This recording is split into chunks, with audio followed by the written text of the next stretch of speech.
Hey, this is Matt from That Time We Woke Up in a Podcast and Had to Explain Manga. Our heated adventures over analyzing manga we find interesting. This week we've got quite the treat for you. We love getting recommendations from you guys, and we'll read basically whatever you tell us to. But in a rare set of circumstances, this was actually recommended for us not to read. And I don't know about you, but I was raised to never back down from a challenge. No one tells me what to read. So this week, against all recommendations of our fans, we are going to be reading Shounen Shoujo, written by Nisio ISIN and artwork by Akira Akatsuki. So, without further ado, let's find out why someone didn't want us to read this.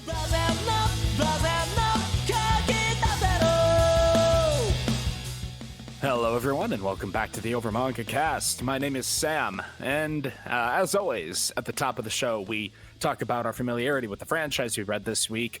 But as you may have heard in the intro, this is a unique one. This was a recommendation from one of our dear listeners, which was then subsequently unrecommended. But we don't quit here on the OMC, so yeah. You can't tell us what to do. You can't stifle our individuality. Don't you dare try and warn us. As 2 no-read Novembers should have shown you at this point, we don't listen to warnings on this show. They can't stop us because we can't read. Nothing's stopping us from watching the third Full Metal Alchemist movie this year. We've not liked either of the other two, but I guess this one might be different. But that is months from now. Right now, we are in this thing. That is indeed what this is. It's a manga. Yep. That's I'm not 100% sure. Given the fact that I think every image and every word anywhere in this manga was a lie of some kind, I don't know what reality is anymore. We have trust issues now. Well, we start off in this manga, as we start off in a lot of manga, actually, a disaffected boy in school Being bullied. being all disaffected and antisocial. And I do find this very funny. We first interact with him. Well, we open up on him stabbing a girl to death with a pair of scissors. As one does, yes.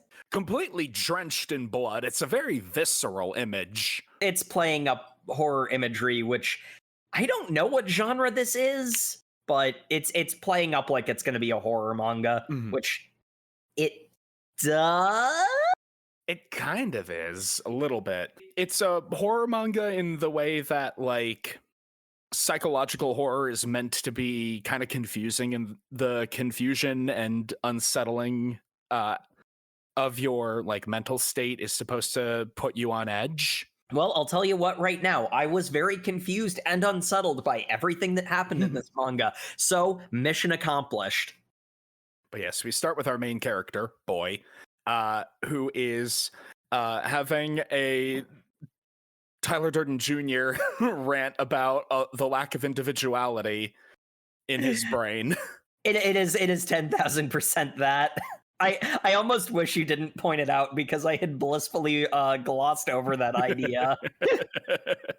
Look, can I just point out that a manga that completely blacks out all the other non-main characters' faces and doesn't tell me any names is like my perfect manga? It is certainly very easy to keep track of characters because the cast is shockingly small and only 2 of them have faces. Yes. Well, at first, but we'll get to that.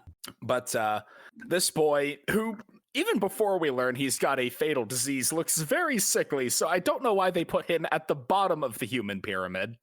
Well, you see, he's just very tired. You know, he works very hard. He doesn't even do that. He likes to think he does, though. Yeah. There's a bunch of uninteresting people. Such stress. Such stress. As an act of minor, petty, I guess, rebellion against these conformists. Against society. These conformists with their lack of individuality, he intentionally causes the pyramid to collapse. What? No, he just buckles because he's sick, dude. Yeah, he literally Oh. just like buckles because he's sick and then The vomits. smile on his face implies otherwise. Yeah, I thought the smile on his face implied that he did it on purpose because he's a little brat.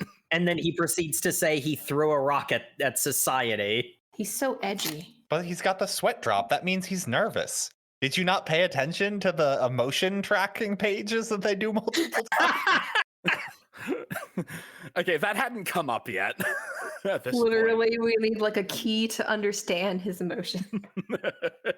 We get the "we live in a society" moment. And at this point, you might be forgiven for thinking that there's some stylistic thing going on here, where all of the characters' faces are scribbled over. Most of what they're saying is scribbled out as if someone took a black marker to it. And we're allowed to exist in that in that illusion right up until Mans vomits out like several gallons of ink. Like an insane amount of ink. Like this is Like his body should not have been able to contain that much liquid. Mm-hmm. Yeah, it's very unsettling. But it's at this point that we learn that he has fallen ill with a very strange and serious disease. The most prominent symptom being his brain blurs out any identifying information about anyone or anything that he perceives. any individually identifying information. Mm-hmm. Yeah, about, and specifically people. If it is a proper, it happens to objects too, though. Well, yeah, it happens to like books it and happens to sometimes, buildings but, too. But that tends to be connected to things that are attached to people. Like, for example, not all the titles of books will get blurred out, but the authors will always. I think it's like if it's some form of individuality, like if Yeah. like he would be able to see a McDonald's, but he wouldn't be able to see like Joe's Diner or whatever. Yeah. Mhm. Yeah. And so that black blurring effect on the faces and the words in the text bubbles is diegetic. That is what he is experiencing. And we will be in his perspective for almost the entire manga. And for most of the rest of that remaining time, we will be in the perspective of someone else who's the same way. Mm-hmm. And he's like, man, so I'm going to live the rest of my life like this. It's going to be pretty hard to live as an adult. Well, you were right about the first part. I love this doctor who's just like, whoa, don't get ahead of yourself there. You're not going to become an adult. I don't know if I prefer this delivery. I'm just like Top tier bedside banner. about that. Yeah. Don't worry about it. What a terrible fate to be an adult who can't recognize any individual characteristics of the people around me. Oh, well, kid, do I have a relief for you? Every child that has had this disease has died by the age of 12. Man, he does say that, doesn't he? Yes. He does. Which is weird because why would he say every child? Because this doesn't become highlighted until later, but it's like I don't know. I have a thing when we get to the end that I want to address that I'm going to need help from the other members of the podcast to parse out. Help from the But- studio audience. Help from can anybody at this point? This thing is nuts. I'm gonna be hesitant to believe any of the like sentences in the first half because man, does it feel like sometimes the translation was run through Google. Yeah. I'm glad whoever switched it up around like chapter 6 did so, but like, oh god, some lines did not make sense, and I'm not blaming the manga for that. It's really rough. Yeah, there were some overt typos. Though I will say this manga is very particular. And boy, I wonder how much the fact that I am an English speaker and do not like I can't read Japanese, I don't know any Japanese. I wonder how much context can be preserved through a translation. Because if this manga is not a gigantic post, which it might be, but if it is not a gigantic post, then the very precise wording of everything matters a lot. Yeah. I feel like this manga plays almost entirely off of Japanese homonyms. Oh yeah. So it's a little rough for the English reader. But to get back into the story, boy is not at all displeased by this diagnosis, as is shown by a glorious 2-page spread. A zoom in on his face twisted up into a manic, triumphant grin as he's pouring, I think, sweat and tears and also drooling. Basically, every liquid that could come out of his face is. And he's just going, yes, I'm a tragic protagonist. This is such pure individuality. I dig it. Unfortunately, I do know several people in my friend group who would actually be able to like this realization.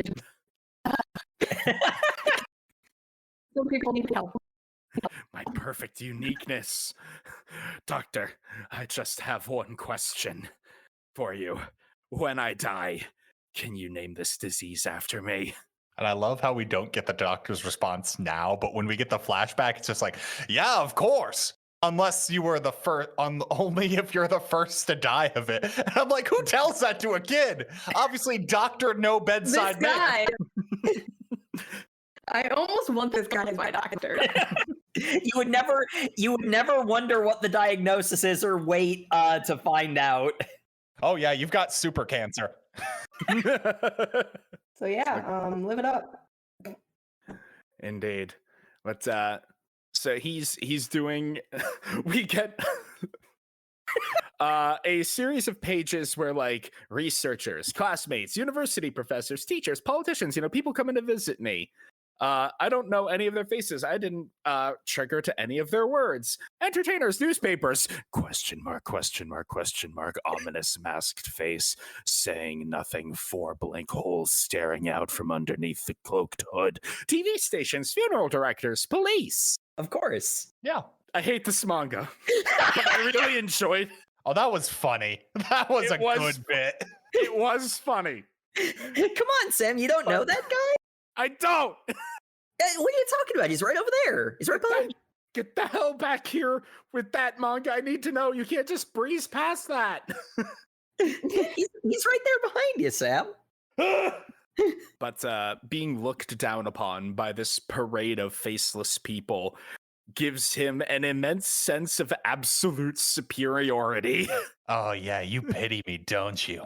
Yeah, do it, loser. I legitimately was so lost at this point because I'm just like, what? It hasn't even gotten weird yet.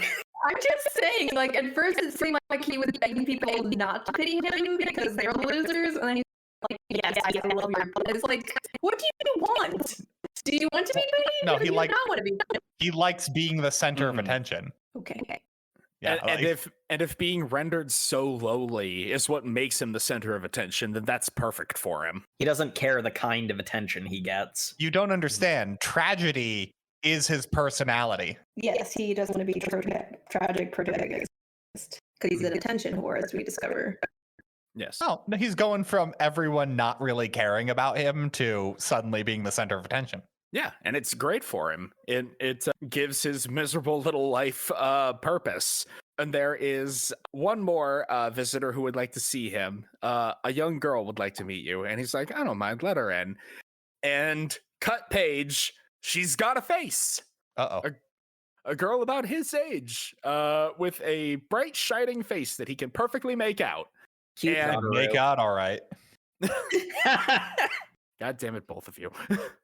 And I mean, he hasn't been afflicted for his entire life, so it's not like he wouldn't be able to recognize faces too. That's a clarifying point. Yeah, he knows what a face is.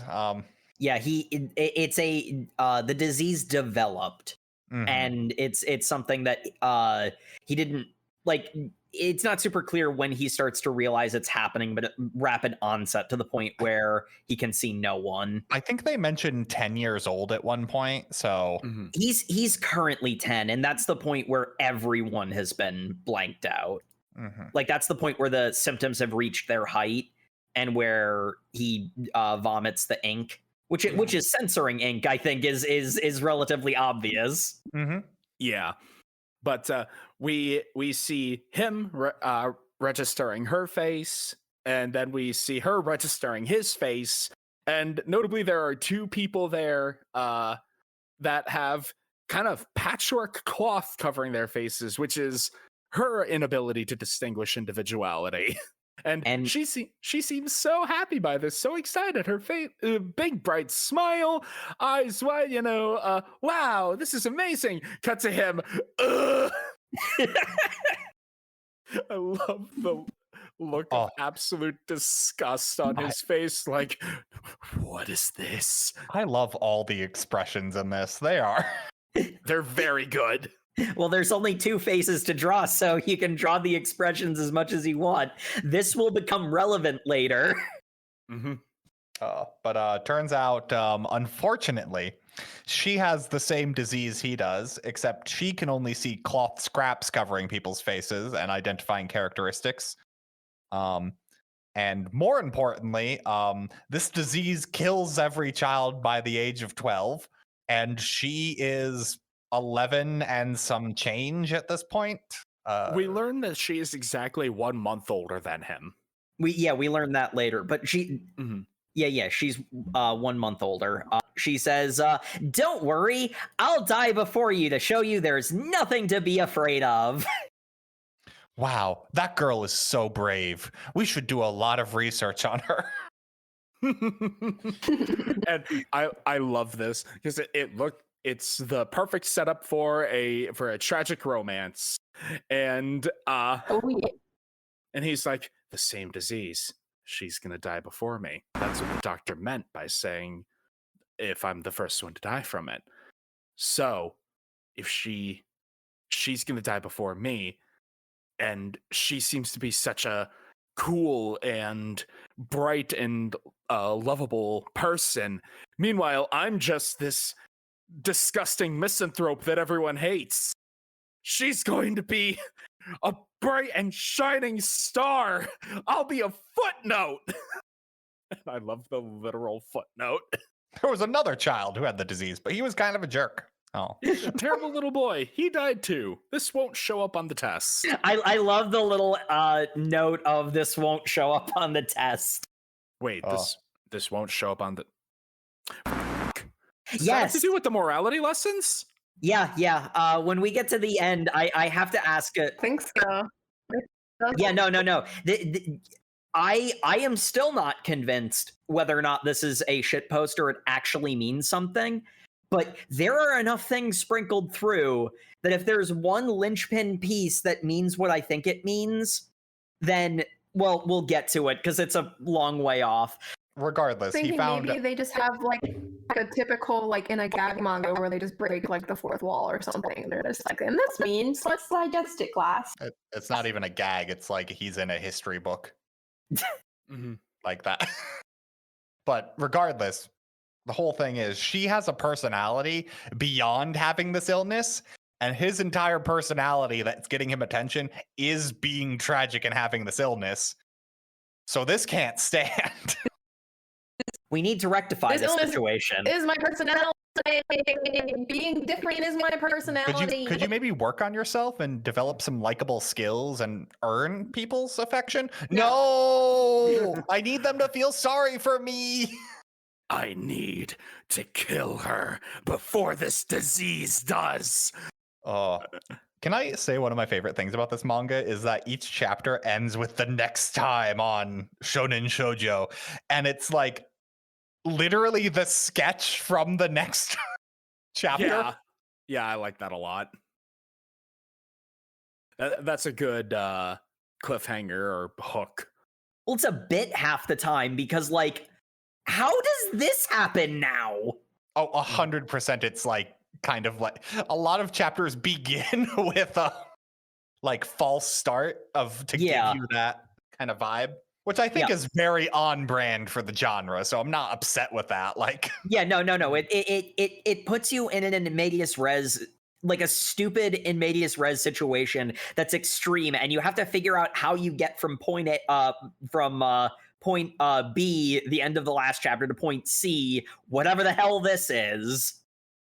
But so he manages to convince himself to get transferred to her hospital. And I love how they do this. They just kick him out of the hospital and draw him a map as a 11-year-old boy, rounding up maybe, to walk to this hospital. I know, it's so funny. And like he can't see identifying features, so I really hope that none of the street names were named after people. So Uh-huh.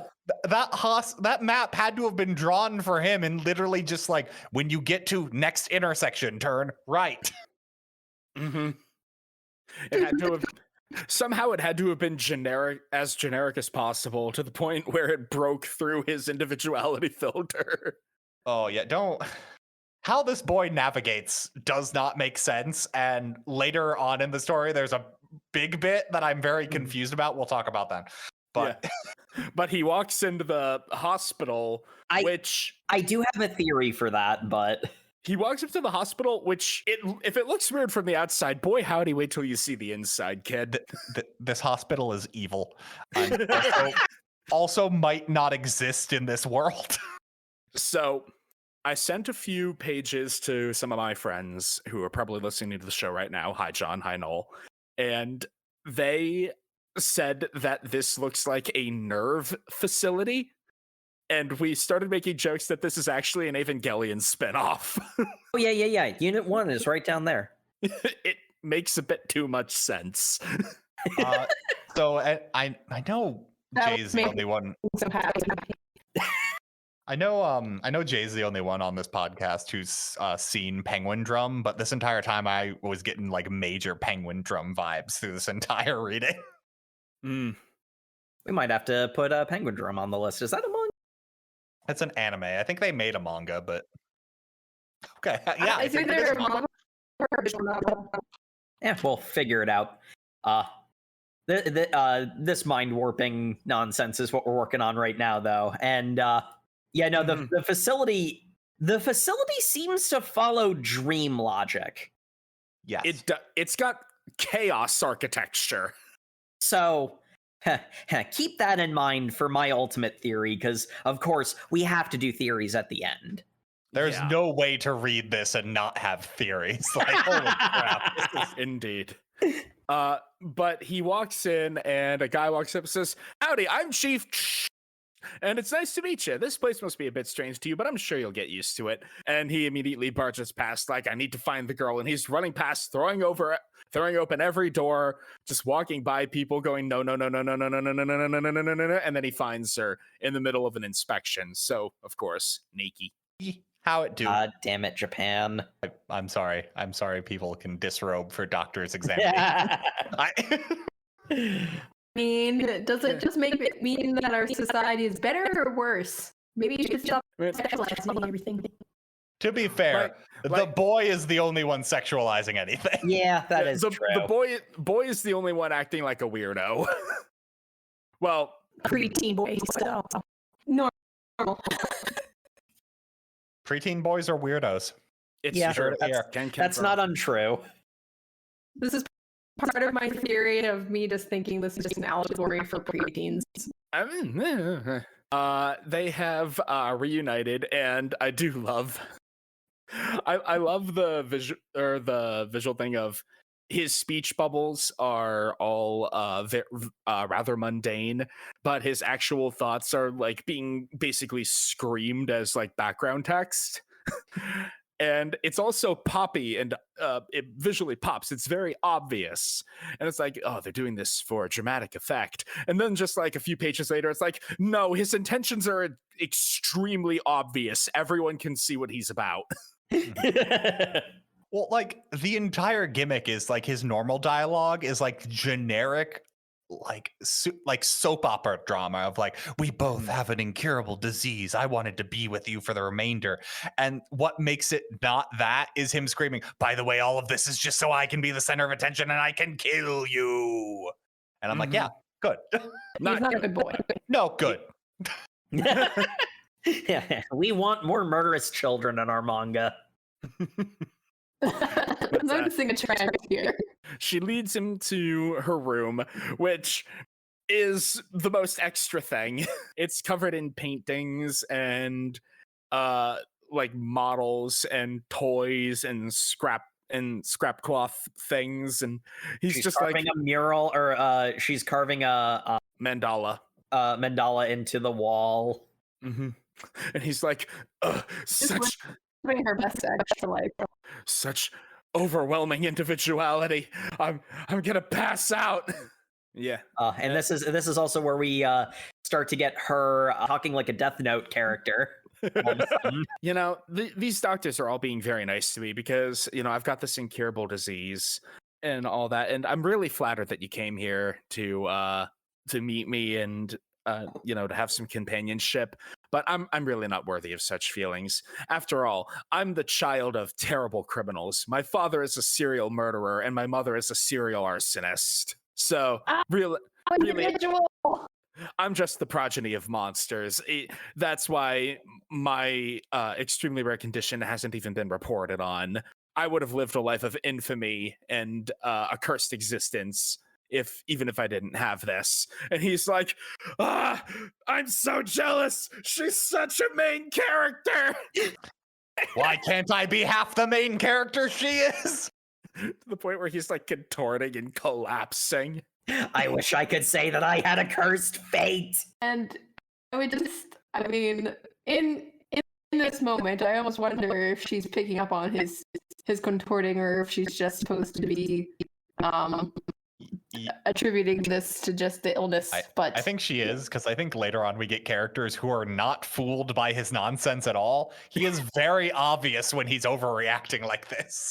And like she exudes an aura of I don't care.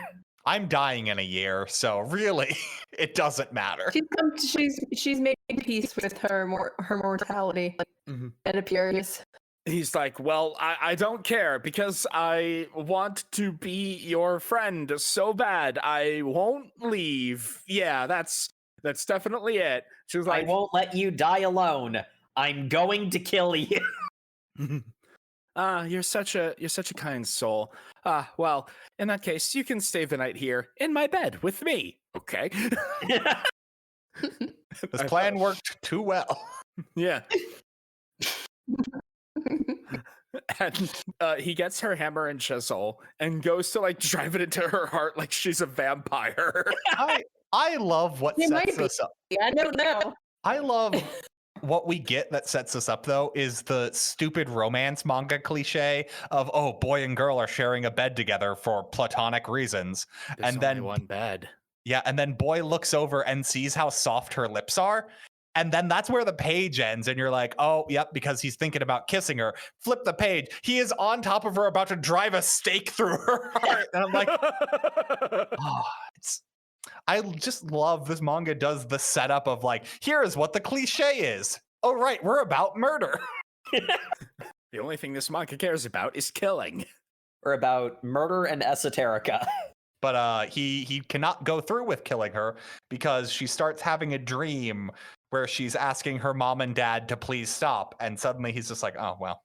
And I love this too, because there's the shocked expression of him still holding the hammer and chisel. Next page, he is across the room, huddled in a corner.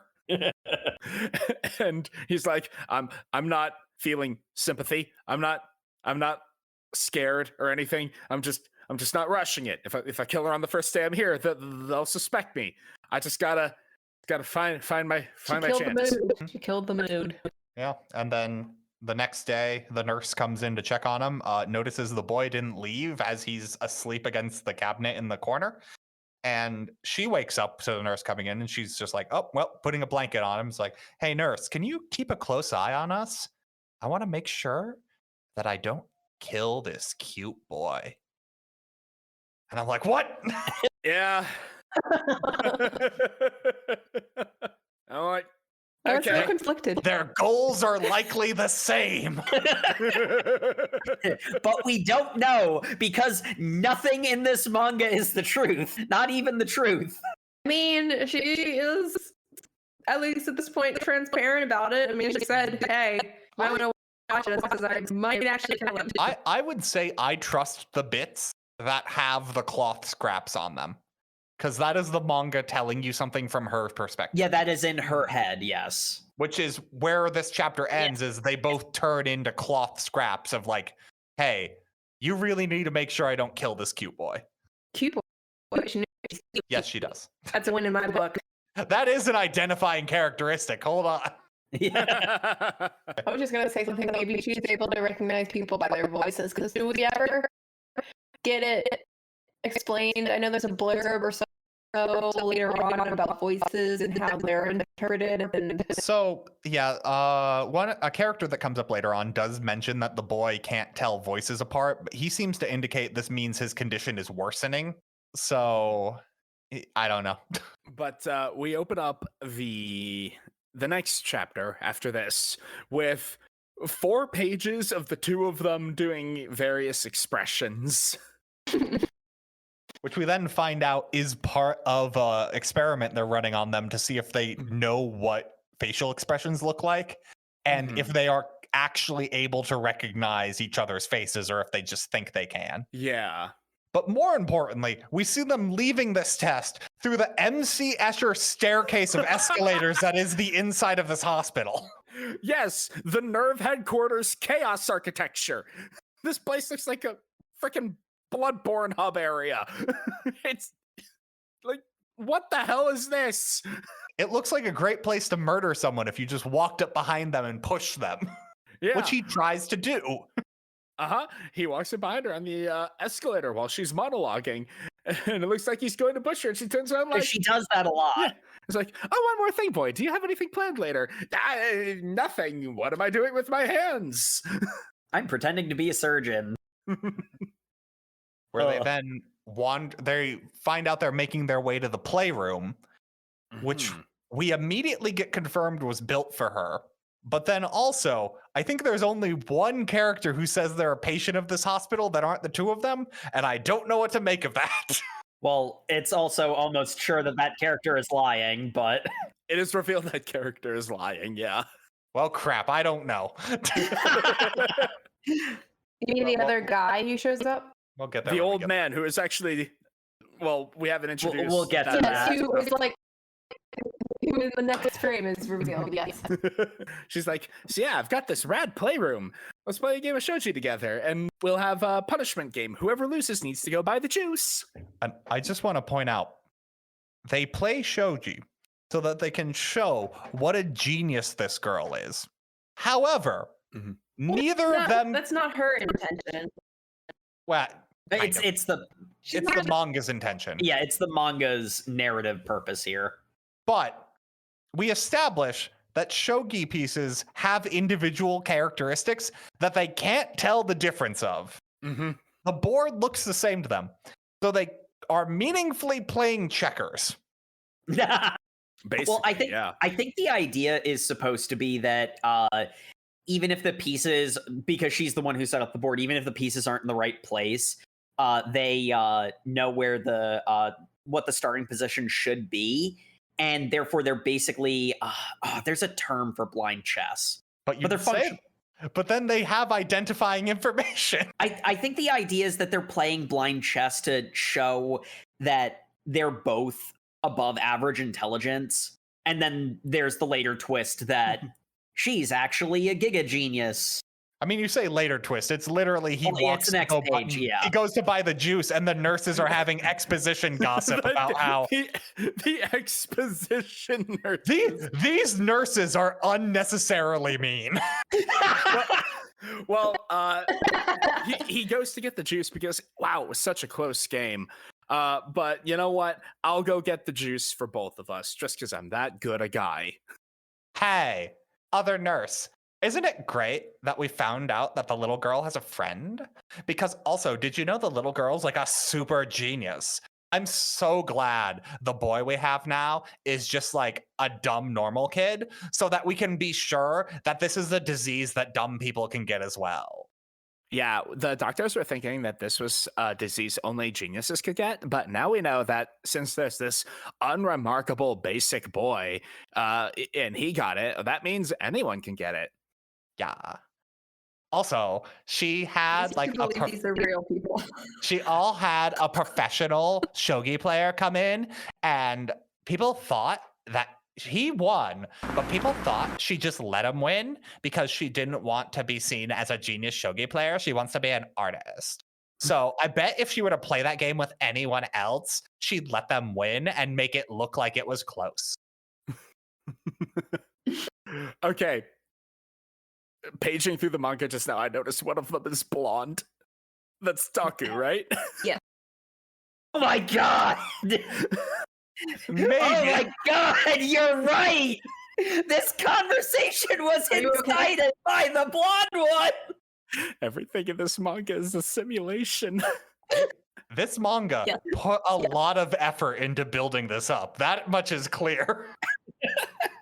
This manga is really into stirring some and I approve. But we get this wonderful POV shot of him returning to the playroom, and she's just continuing to jabber like she constantly does.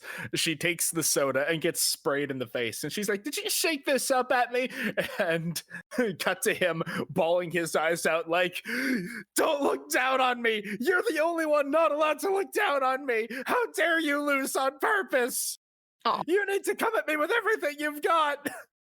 And he immediately Cute gets his baby. ass. He immediately gets his ass kicked. Yeah, and I dig it. And then she's just like, okay, well, had a drink.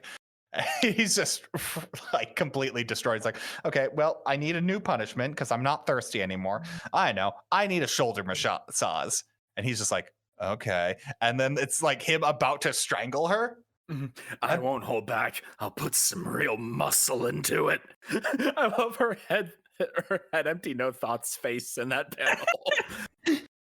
This is her resting face. Yep. Except the second he touches her skin, he squeezes, and her shoulders are soft and bouncy because her muscles feel like rubber. Because she ate the Gumu Gumu no Mi. No, wait. Honestly, that would make more sense than anything else in this manga. I'm gonna go with that explanation. I don't get this plot point. Apparently, Because it never one comes of up the- again. It does. That's the problem. It gets mentioned again. Well, it gets mentioned, but it never acts on the plot. One of the symptoms of this disease is that it causes your muscle fibers to unwind and then rewind wrong, maybe? I thought what this meant was it like when Fry got those brain parasites, like it rewires your muscles to be like elastic and super strong. So I thought the implication here was he can't like muscle her to death. He needs a smarter plan because she's stronger than she looks. But that's not what it means. It doesn't come up again, so I'm very confused. It's just this disease also makes your muscles springy like rubber. Yeah. The Gumu Gumu no Mi. It goes back to him giving the shoulder massage, and this panel fucked me up a little bit because his face is covered over, and it looks like with scribbles, but it's just a whole bunch of kanji, I'm presuming, for different expressions. Well, it's every emotion he's feeling right now. Yeah, because he's experiencing so many, his face can't actually show it. Rereading this chapter, I think the implication is that your muscles just get rewired and that she had to relearn how to use them. Because she mentions, like, if you learn how I walk, it's because my muscles don't work the same way anymore. But also, you're only living for another year, so Yeah. Is it worth it? I don't quite get it. Whatever it is. The point being, The next time on Shounen Shoujo for this, because it's her crying in bed, dying, saying, I'm not afraid of dying because I found you. And you're like, oh, sweet little romance bit. uh-huh. And he's sobbing like, no, please don't go.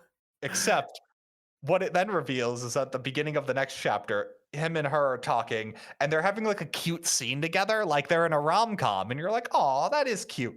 And it's like, it's almost like I just need to accept it. I'm falling for her. And then we get that panel from last thing, except it's being ripped up by his censor ink, and he's just like, as if. Kill, kill, kill, kill, kill, kill, kill. I reject this destiny. It's so. And he's standing on pillars of censor pens in a black sea. I dig it. It's very funny. It is a great swerve. Yeah, okay, because this is where I thought she had super strength, is when they come back, he wakes up from that dream, walks over and just tries to like smother her by putting his like hands down, and in her sleep, she swats his hands away. Huh. But like, that never comes up again, so I don't know. I think he just stopped choking her. But then we get the parade of this manga going even further off the deep end, right? Two of them right in succession. Because the page of him, it's an overhead shot of him on the escalator going down. There's a metaphor in here somewhere, I think, if this isn't a giant post. Descending, if you would. And he ends up in the library, again, made exclusively for her. And he's like, there's got to be something in here that can help me kill her in a more intelligent way. But who am I kidding? This library was made for a little girl. There's not going to be anything like a guide on how to commit murder. This is probably just like... I mean, this is probably just some random like joke guide to, and here's the flowchart to determine what kind of murderer you are. And if you ever want to screenshot a manga, that will get you banned from Twitter. Like, this manga has been weird so far, but I was kind of going along with it for the first few chapters. I got to the murder flowchart, and I don't know why that was what threw me off, but that threw me off. The murder flowchart was so on brand. I accepted it with full force. Like, yep, that makes sense. But it is here where we are introduced to my most hated character, and by that I mean my favorite character, Doku. Yeah, what's up, Doc? This character sure is, I think, the linchpin of the story, unless the entire thing is posed. They're as close as this gets to a main antagonist. Yeah. So, he's reading the book on how to commit murder, like, subarashi, this is exactly what I need. And a voice says, is that really so interesting? Cut to a androgynous blonde figure with a long ponytail sitting reading a book with the friggin' JoJo's menacing kanji around him. ever so slightly masculine bent. Yeah. And just sitting cross-legged like the supervillain that they are. Yeah. Who are you? How long have you been there? You don't need to act surprised or glare at me like that. It's perfectly healthy for a boy your age to be interested in a book on killing. I mean, yeah. I'm just saying, this is why I've had my thoughts about just being about teenagers. 12-year-old boys are weird. 12-year-old boys are weird. Yeah. I don't know if you remember being 11. I remember kids drawing a lot of guns. Yeah. When you're starting to get hit with a tremendous wave of testosterone as you hitting puberty. That first wave, that's just anger, and you really can't direct it before you're like, no, wait, girls are hot. Actually, I shouldn't. People are hot. Yeah, people are hot. I can only speak from my own experience, but not discrediting others. If you want to think murder's hot, wait, no, I can judge you for that. I take that back. Yeah, you can judge someone for that one, but we're not rewatching the live-action Death Note movie. Oh, could we? We could. But right now, Doku is holding up 5 fingers. How many fingers do you see? Look more closely. I thought it was. He's like 5, and I thought it was going to be revealed that the dog has like fractal fingers or something. But no, it's just that the fingerprints are also scribbled over with the censor ink. It's like, so you really can't identify anything, even that, Very interesting. Anyway, it doesn't matter if I tell you my name, so just call me Doc, or Doku, as the manga will insist on in later chapters, with the bit of the English thrown on it, which is apparently a homonym for poison. Now, manga, I don't mean to throw any cogs in your wheel here, but if you're allowed to make nicknames for people, isn't that an identifying character? Yeah, okay, so I gotta ask a question. Does Boku mean what I think it does? What do you think it does? Know what you're thinking. What does Boku actually mean? Boku is the masculine form of I. Oh my god, it's not a post. I think I get it. Boku Doku. Oh my god. Yes. And also, while Doc's face and fingerprints are scribbled over, literally none of their dialogue is. because they avoid proper nouns. Mm-hmm. Oh my god. Doc is the final enemy. The being known as Are you I. okay? Are you Jesus okay? Christ, I didn't know we were reading Kill 6 Billion Demons. Are you alright? This is I'm not. this is as esoteric as Kill 6 Billion Demons, but we'll get more into that later. Because right now, Jake just shattered my perception with that one. yeah, no, it gets worse. Doc's amazing because I always wish I could just talk to my cancer patient children and be like, man, yeah, having to know you've got a year to live's gotta suck. I could not deal with dreading that every day. I'd rather have it just over with. So here's some poison. That's a painless death. I'm gonna just write a prescription for you. Go ahead and take that if you're feeling bad, or do whatever. I don't care. But don't tell anybody. Here's a vial of cyanide. Have a good day. Later. This is mad as a doctor. And Dax is like, later. Have a good day. If living ever gets too difficult, just use that. Hey, wait a minute. And then in my favorite example of Batman disappearing into a crowd, he runs into the crowd to look around to find them and then realizes, oh, I can't identify people from different people. He could literally be this guy right next to me. I wouldn't know. Again, and the fact that he used to be able to see people. It's still instinctual. Yeah, when he was 9. I did have a moment of like staring at that panel for too long trying to find the ponytail, but I then also realized it was fruitless. Not meatless. Mm-hmm. But he ascends up the elevator like, yes, this is perfect. Now I have this poison. I just need to make her drink it and my plan will be complete. Hey girl, I went and got us some drinks. Here, please stop working on your weird mandala and drink this. Oh, thank you very much, boy. Let me just take a sip of that. Chapter cliffhanger. I love this so much because it's like, bye-bye, little girl. It's been fun. Oh, yeah, I never did ask your name. And funnily enough, that never comes up again, kind of. Yeah. Never do find out her name. You do. Until the very end. Like yes. He never finds out the name, but we'll get to that. And the way that this is kind of set up, it kind of makes it the way it is set up makes it seem like him asking her name is what causes her to just like spit the coffee out. Like, wait a second. Well, he's thinking that. No, she just doesn't. Wait a second. No, she just only like sweet things. The Kuleshov effect is there. It's juxtaposing his inner dialogue and it's like, I never did ask your name, and that's when she spits it up. But I love the cover for this chapter. It's him standing on a skull in the ground watching her drink. There's no human that doesn't die from poison. And at this point, I knew enough about this manga. I'm like, every single chapter starts with a false positive. So obviously.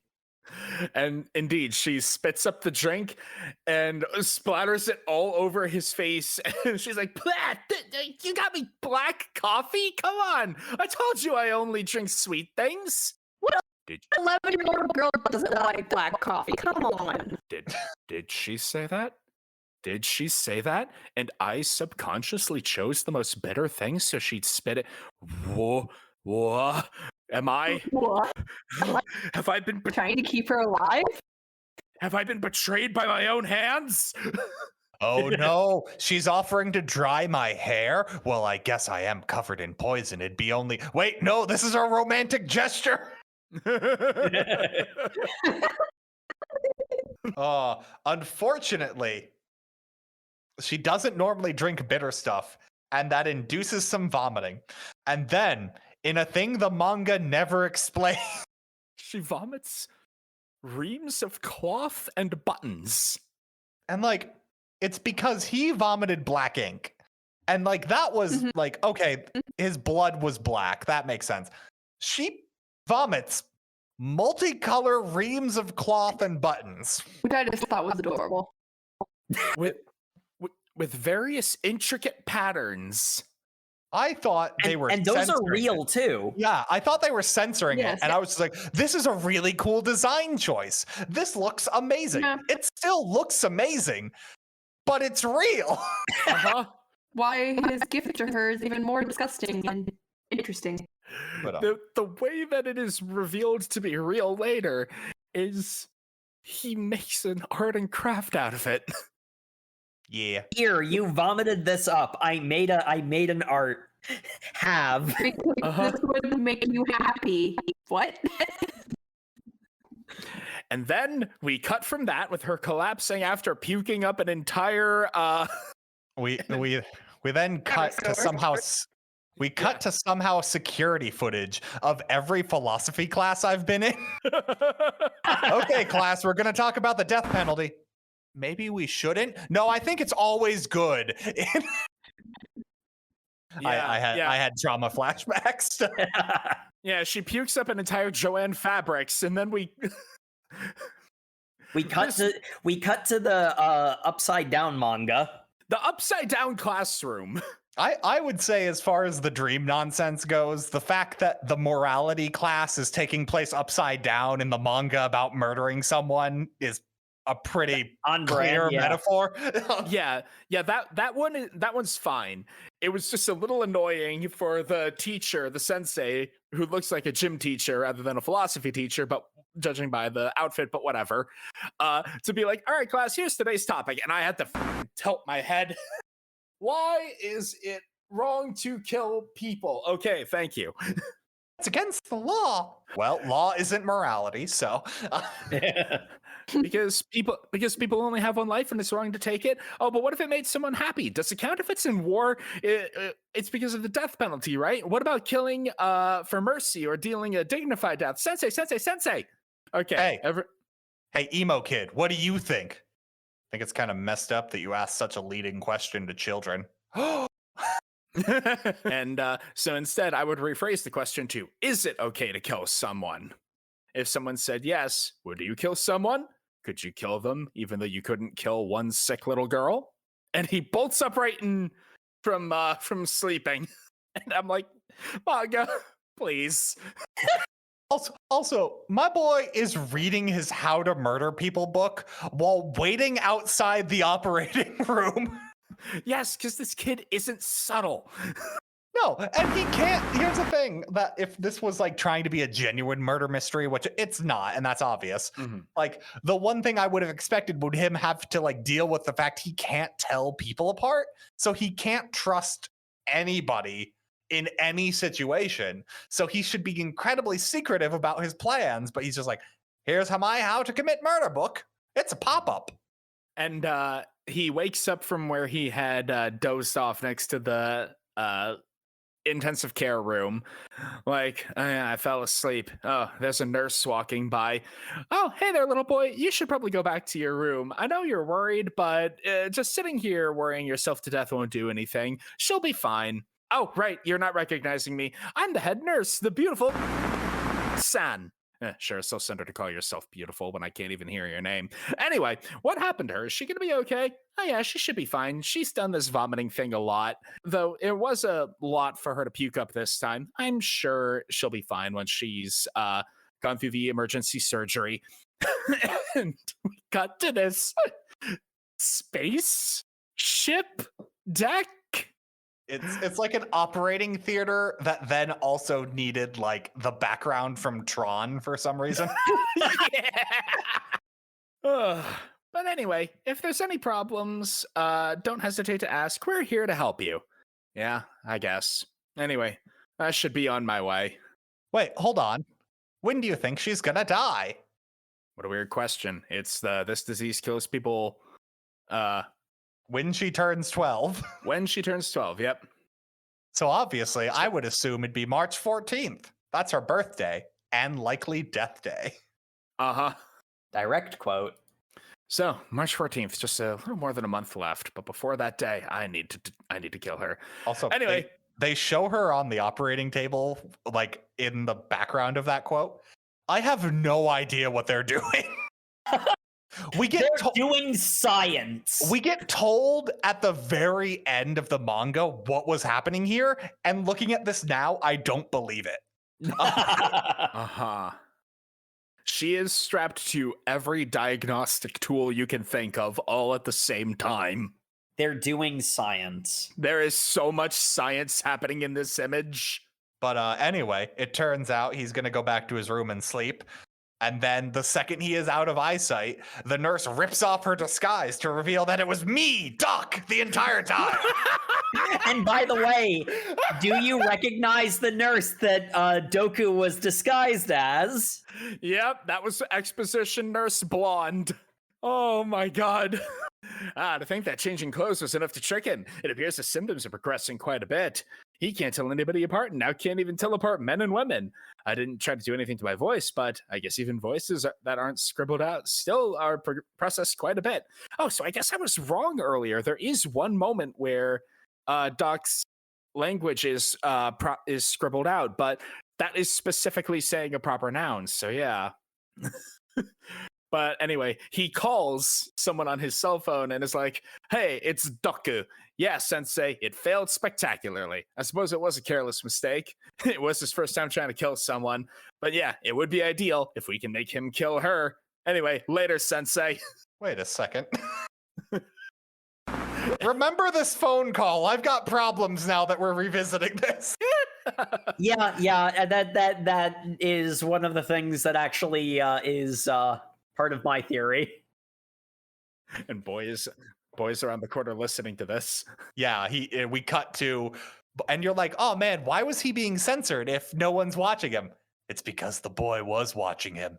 He was around the corner because he looked at the shoes and was like, those aren't nurse shoes, you nerd. Those look like Crocs with sandals. The shoes of doctors. Obviously. Doc's got some weird future shoes on. I don't actually know what I'm looking at here. Me neither. God, I fucking hate Doc so much. By which I mean I love Doc so much. I love how the next time chapter is them dancing at like a ballroom sketch. And I only like this so much because there's a little end of volume thing where they do an interview with the artist. And he's just like, yeah, I get these storyboards from the author. And this one just kind of said, I don't know, they're dancing or something. So I went with it. And I'm like, that's funny. Oh, and then we get the surprise party chapter. Yeah, I really like the way this chapter opens. It's her going back to work on the mandala. And she's like, I can't reach high enough. Well, there's no dialogue, but it's inferred that she's like, I can't reach high enough. Give me a piggyback ride. And there's a panel of him giving her a piggyback ride, and she's holding the hammer and chisel. I'm like, she's going to drive that into the back of his head, isn't she? She did no such thing, but damn, I really thought she was gonna. She had a grin on her face like she would. Nah, she just fall and be Jesus. Yep. Haha, I can splatter your brains out. The plan, the best way of killing little girl that little boy can come up with. These are these characters' names, by the way. I want to stress that. Yes. I should have a surprise literal star in the dialogue party. And I love how he goes like, a surprise party is what those popular kids at my school would always have for their stupid accomplishments. I wouldn't know what happens at one because I was never invited. And he has the light Yagami all according to Keikaku face while this is happening. And I was expecting the episode of SpongeBob where they throw a Texas party for Sandy because she's homesick. That's not what we got, and I'm mildly upset by that. That would have been spectacular. But we do have him scheduling out how he's going to prepare for this. He's got a week to do so. So he's going to go shopping for supplies. He's going to clean up the room, decorate the room, research what present to get, because again, he doesn't know how to get people presents. Then actually get the present, rain date, and then surprise! Also, the nonsense fever dream that is this hospital has... It's got a mall! It is a mall. Its gift shop is a mall with a full music store, Insane. which he goes to for party favors. A thing I mean- would not normally buy at a music store. I mean, this is supposed to be just your run-of-the-mill like hospital like store, right? I don't know anymore. I think it's supposed to just be a commissary, yeah. But there's like a guitar center. There's a Spirit Halloween. Yes, there is a decoration part of the hospital store that year-round must have every holiday decorations out. A Christmas tree. Yeah, because we see a Christmas pumpkins. tree and jack-o'-lantern. Like what? Who knows? I have a theory at the end. Yeah, Yes, but this anyway, my theory as well. the fever dream of this, he finally decorates the room in like a very elaborate, way too romantic surprise party. Boy, I don't listeners out there, I don't need to tell this. If you're not dating a girl, rose petals spelling out your name on her bed, step too far. Of course, You'll they be don't like, actually. literally, I'm about to die. This guy is going to kill me. Of course, they don't actually know each other's names, so I can only presume that those kanji stand for boy and girl, respectively. No, it's Genki. Feel better soon. That makes more sense. It's still way too much. It's still weird. He got it. It's really impressive. It's Well, he's trying to cheer her up. So what do you put Genki's? Like, get better. Yeah. Are you feeling good? Yay. You're I always love- happy. I love that he goes through all this effort, sets all this up, and then realizes this room's stupid, and then has the self-realization to go, oh, wait, no, she's an artist, and I just covered up all of her art with generic nonsense. Yes. It's all just marketing. It's a sham. It lacks individuality. Hint, This is hint. all the only thing I got from this. It's probably just because of the timing, but I'm just like those who specifically who refuse to celebrate Mother's Day or Valentine's Day or whatever because of the conspiracy that it is. Well, not conspiracy, it is marketing.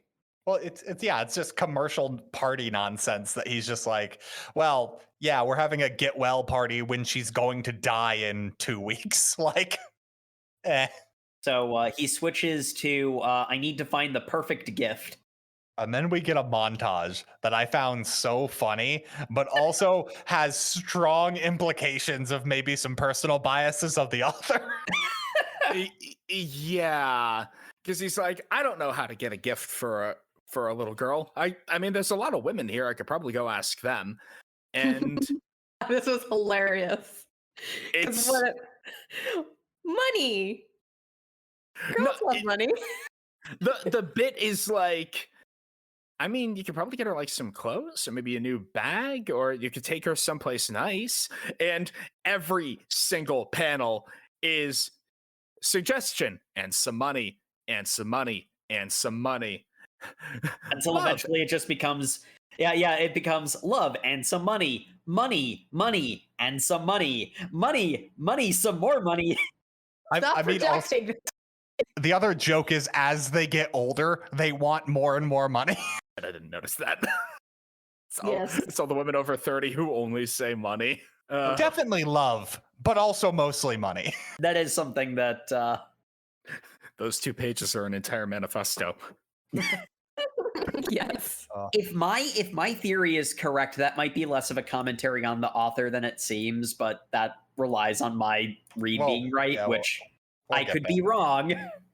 Oh, so anyway, he's sitting down, an old man who comes and goes, by the way, old man, I'm a patient, and I want you to know, here's some man advice.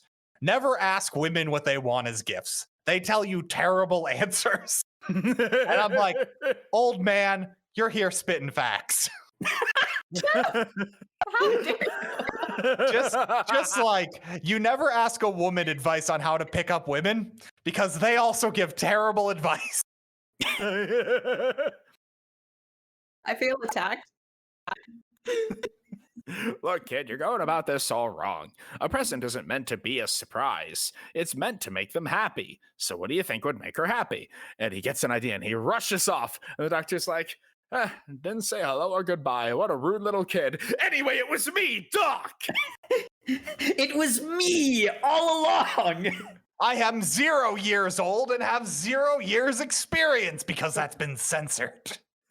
I, Doku, am rooting for you. Why was that censored? Obviously just for the gag, but still. Yeah. Wait a second. Why was the women's age and levels of experience not censored? Because the joke's not Because funny, the I'm guessing. joke, yeah. Yeah. Because I guess it's also not identifiable, really. It's not. It's just Yeah. a number. Numerals probably. are. Age is just a number. Anyway, we get a great page of little girl walking back to the room with like an Entourage behind her, yes. Yeah. With her little shawl as the cape. Yeah. Have we mentioned that she wears slippers and a quilted shawl made out of teddy bears? Mm-hmm. Pretty badass. Because she's a caricature. Very, very cute. Clasped with a little panda bear clasp. Yes. It's the only way, Sam. It's the only way. Also, apparently, the people behind her are talking completely in proper nouns. Because it's all being censored out by the cloth. And she's like, oh yeah, nurse, what has my cute little boy been doing? Oh yeah, he's throwing you a surprise party. Should you really have told me that? I hate this nurse. This nurse gives really good advice, though, because if she knows her and she's just like, so I'm going to tell you he's throwing a surprise party because you have a resting face and there is no bigger like blow to an ego than planning something and your reaction not being like happy. I'm not telling you to be happy. I'm just telling you there's a surprise party so you can give the reaction. Take it in advance. You can give the reaction you want to portray, not necessarily what's genuine. Which fair. And she opens the door to an explosion, which I thought was a gun for a second, but no, it was a party popper.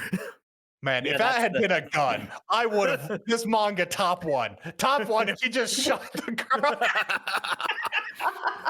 Surprise! Surprise! Blat blat.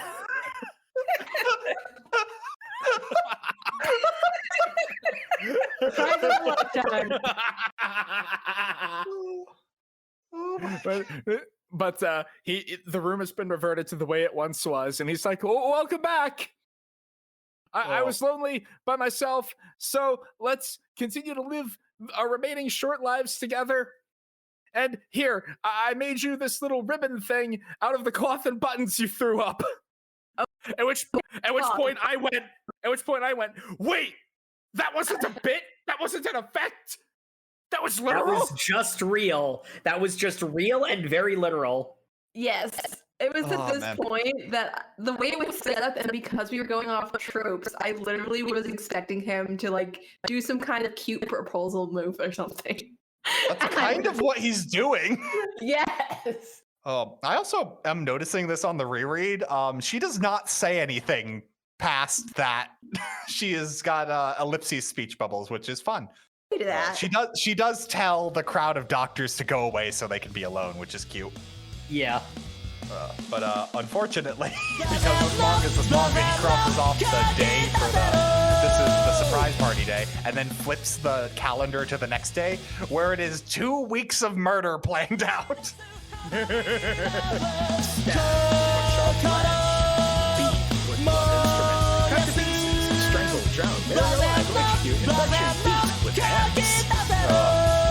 Anyway, since we've just gone through the roller coaster that was the surprise party, and he has 2 weeks to kill her before she dies of natural causes, I think we're going to take a little bit of a break.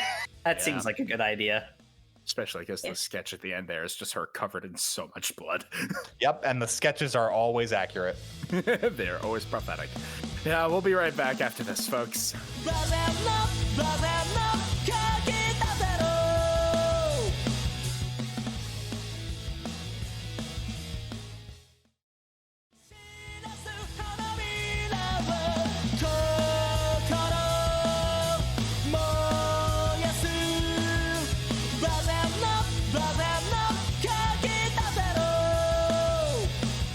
And welcome back to the show, folks, where last we left our characters. A little girl had just come back from her stay in the ICU after throwing up an entire AC more. And we open the next chapter with her blindfolded and stabbed with numerous pens. Just gorgeous. And scalpels. This is what we And wanted, scalpels. people. But A of course- child dies on every page. But of course, since this is Shounen Shoujo, she's not actually dead. This was just an art piece. Of course. A morbid art. She's creepy. I love this girl. We start getting supervillain vibes from the girl. This is the part where she basically just turns into a Death Note character for the rest of the manga. Yeah, she really does. One of those detectives from After L died. Her whole thing is she's like, oh man, I want a good picture of me as a dead body. Because people who die actually leave such weird looking corpses. I want something artistic. Of course she would think about this. And I'm like, thank you, Jin League of Legends. This is exactly what we needed. Meanwhile, Boy's just like, oh, she wants an artsy death. I'll give it to her if I'll just stab her with these pens. And then this is as Death Note protagonist as she gets, because she says like, hey, hold me this pen. You know what happens if you actually stab a human body with a pen? It doesn't go through. They're terrible at going through flesh. Also, knives barely go through because bones get in the way. Stabbing's a terrible way to kill people. Boys, And I know like, I don't believe you. And I know what you're thinking. Why don't you stab somewhere soft, like the throat or the belly? Well, that's all well and good, but there's a lot of blood pressure there. You're just gonna get blood everywhere. It's gonna be a real mess. Both the stabber and the stabbed become so dirty, she says, covered in fake blood with numerous things protruding from her and a big smile on her face. Anyway, Boy decides, I'm having enough of this. I'm going to the library, figure out what I can do. Meanwhile, Doc's there and just like, hey, Boo. I see you're reading this murder book. That's a really cool murder book, but it says stabbing might get you caught. Well, you know, this is really outdated, because what about in the like feudal area? You could stab someone with a spear and then you'd never get blood on you. Huh? Didn't think about that, dumb kid. And then walks away. And then the kid, in his most light Yagami, goes, you fool, you think I haven't read that book cover to cover? Because there's a bit at the end that explicitly says that it doesn't matter how far away you stab, the blood will squirt out and cover you. Yes. Yep. This kid knows his stuff. He's read this book no less than 5 times. This Yeah. dumb average kid. Who's a morbid little hormonal weirdo. Everything he didn't get on the first read, he must have gotten through the 5th read. I mean, Yeah, but we have a great page of him once again ascending the escalator, reaching the top. There's a figure there, and he's like, I'll just move on to tomorrow's plan, push her down. And it is him being pushed down the escalator. And when I turned that page, my playlist shuffled over to Con Latitude Poderosa from Risk of Rain 2, which is the perfect song. The perfect song for a boy being pushed down an absurdly big escalator. Also, the person pushing him down the escalator is the little girl in a bunny mask. Yeah. There's a long sequence of him falling down the and then you get the bunny mask. Click, click, Yep. click with the camera phone. I have never laughed more than when I turned the page from him getting pushed to the film reels detailing him hitting the stairs every way down. Every bump, every crack, every break, to him smashing down at the bottom, his neck's 180 degrees. There's blood everywhere. And then we go to the morality class. Mm-hmm. Also, I just want to point out, because the listeners at home can't notice this, but here in the notes, it says morality lesson death penalty. Here, Matt will state his opposition. The fact I've already done this, I feel called out. Was our dear author of the outline wrong? No, but I take opposition. I also disagree with the death penalty. But Oh, this class is biased too, because he's knocked out, so we're getting the dream morality class where everyone's upside down, and it's like, hey, here's the death penalty. what is the value of one human life? When do we kill a person? And it's just like, is it for one? That doesn't seem fair. In our country, we have 3 people gives you the death penalty. I think it should be for 1. And the entire class is yelling out numbers, but most of them are 1. And I'm like, okay, a life is equal to a life. And I'm like, I get where this is going. And then the teacher says, you see, I don't think anyone would object to a person who's killed 100 million people should get the death penalty. And me being my contrarian self going like, well, it's not about the number of people. It's about the like level of the punishment. You're really not accomplishing it. Your goal's kind of falling apart here, but you're just ascribing a numerical value to it for some reason. But whatever. I guess if there were 100 million people on Earth, my concern would be that one person is allowed to kill that many people. Like, what is happening in that situation? Whatever. It ends with little girl, but with Hotline Miami mask, saying, if 2 people work together to kill one, what do? Should they split the punishment nicely, or do you give the death penalty to 2 people for the death of 1? That doesn't seem very equal. As the boy wakes up. The boy wakes up in bed, unharmed. Yes. Was it all a dream? Or did 2 people commit the murder? Inception. Yes, my brain just started to like explode at this point. This chapter was where I really clicked in. I'm like, oh, this manga's getting weird. I'm still with it at this point. Yes. I'm still like, okay, manga, you're getting weird, but I'm about it. Let's keep going. Oh, but yeah, he wakes up, his collarbone is completely healed, and he's like, oh, well, like, it broke in the dream. So, like, something's got to be, I guess that had to have been a dream, but it felt so real. It all felt so real. And then girl is just like, hey, pose nude for my art. Also, this painting's going to be called Nude Boy R18. And I'm like, well, this is never getting published in English. No, we know we're in a dream, right? I don't dream of that, Jay, but you do you. But we have a page of just a whole bunch of text bubbles. Is likely a dream. I suspected it, but I have to come to a conclusion. And it seems like these are all different thought bubbles coming from boy, but I think it's actually a mix of boy and girl's various thought bubbles, because it starts drifting more and more towards thinking empirically about the disease. And at the end, it's like, the disease we have contracted, page turn. As long as we have a disease where we will definitely die at 12 years old, we will definitely not die until we are 12 years old. Oh my god, the manga goes on this tirade, and for the longest time I had no idea what they meant. Yes, it's a brain twister. Well, it's because it's introduced to us as they have determined that this illness and this basically gets fully revealed in the next chapter where they introduce a bunch of Yu-Gi-Oh villains, but I also take offense, but again, you're not wrong.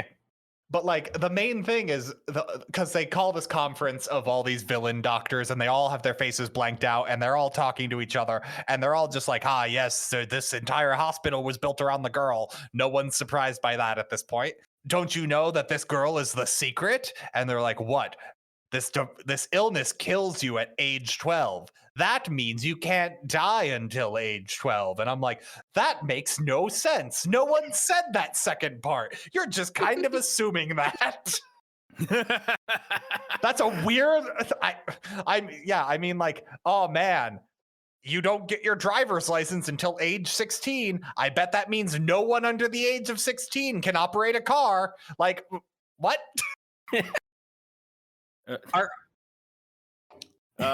Jay, what's the like evil squad of Soul Reapers from the Soul Society arc of Bleach? Evil squad of Soul Reapers. You mean like legit? The antagonist squad, I should say. Are you Grimjow gang. Because you mean the wrong cards? They do not belong in. I'm just saying. Yes. I'm just saying. The doctor conference are introduced like that, but they've all got the scribbled out faces. I love how there's one like speech bubble that I don't remember who it's from, but it's like, we all look like villains, and I'm like, yeah, yes, you do. They are aware. I think it's Devil Horn's guy's assistant. Yeah. No, it was Double Horn's guy that said that, and then his assistant was like, I mean, you're the pot calling the kettle black here, and he's like, yeah, you're right.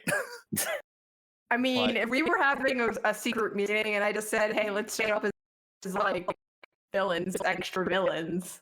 You know what you're But, doing. like, the main point of this is they are talking about how this illness is the secret to immortality because someone does not understand cause and effect. Like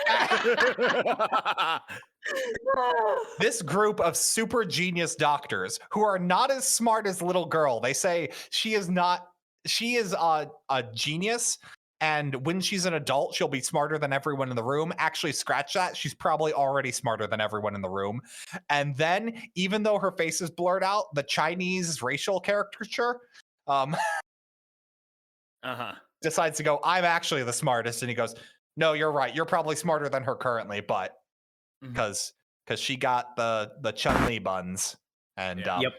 that's what that means. Where the rest of her brains are. This disease is already explicitly very supernatural, with its ability to blur out identifying information and make you vomit cloth. So Yeah, no, we're so deep into dream logic in this at this point. rendering you physically immortal until your timer runs out. I guess the problem is I don't know. They explain it. So I'm not upset after reading this, but while reading this, I'm like, did I miss something? When did they explicitly say these magic rules? And then as I'm complaining about this, literally the next chapter, they introduce, yeah, no, that's dumb, right? Isn't that weird? And I'm like, oh, well, you got me. Yeah, no, I think especially because it's not super clear whether or not Boy getting pushed down the escalator actually happened or if it was a dream, because this entire thing is dream logic all the way down. I think it's supposed to actually be like, is that true or are they idiots? Like there is a level of mystery on whether or not that's true, because if that's true, then Boy's primary motivation of killing Girl literally can't happen before the timer runs out. But it does explain why Doc is trying to get him to murder Girl. Yeah, you know, it's very much the case where I think that that's supposed to be confusing. Also, the other main takeaway was everyone accuses. This never gets confirmed, but in such a way that it's obviously what happened. Everyone's saying, hey, Doc, it sure is weird that within like 2 months of Girl developing disease, you found another person with the disease. Did you just infect Boy with disease? No, why would you say I did that? Hey, here are 2 new victims. Yeah, we also found 2 new victims. It's Little Prince and... Or it's Princess and I think like Small Child. Something sexist. Young Child and Princess. I do appreciate how the speech bubbles were covering their faces. Yeah. But I mean, hey, we've got these new kids. We may as well introduce them to these sick kids. Yes, because they'll be around for a while, you know? Yeah. Yeah, that's why their faces were covered, because there's going to be the reveal of who the other 2 characters in this manga are. We need more characters. So, meanwhile, Girl is carving death masks because she's like, I'm going to die with a smile. But here, what if I made this supremely ugly mask? Because I can, which is almost all of her motivation. Yes. Well, it's because I love her explanation, which is, of course I'm going to have a smiling, happy face on my deathbed. So I thought I'd need something, to show a range of emotions. I'm going to be so cute and pretty. I need something ugly and sad. But it's like, oh, hey, yeah, we have those new patients. So let's meet our co-highs. Picture of our 2 of Boy and Girl with their faces revealed, and then cut to their faces are blank. They're faking it. They're faking it. Imposters. And I love the expression And little on girl's face. Boy looks over like, is she see that too? And just, I don't know how to describe the expression on her face other than like contemptuous disgust. that's not powerful enough. It's like divine contempt. This is like God himself going, ugh. And then immediately puts on a smile. Yeah, it's so good to hear that. Anyway, welcome to the crew. Let's all get along until our deaths. These two 6-year-old children are faking it.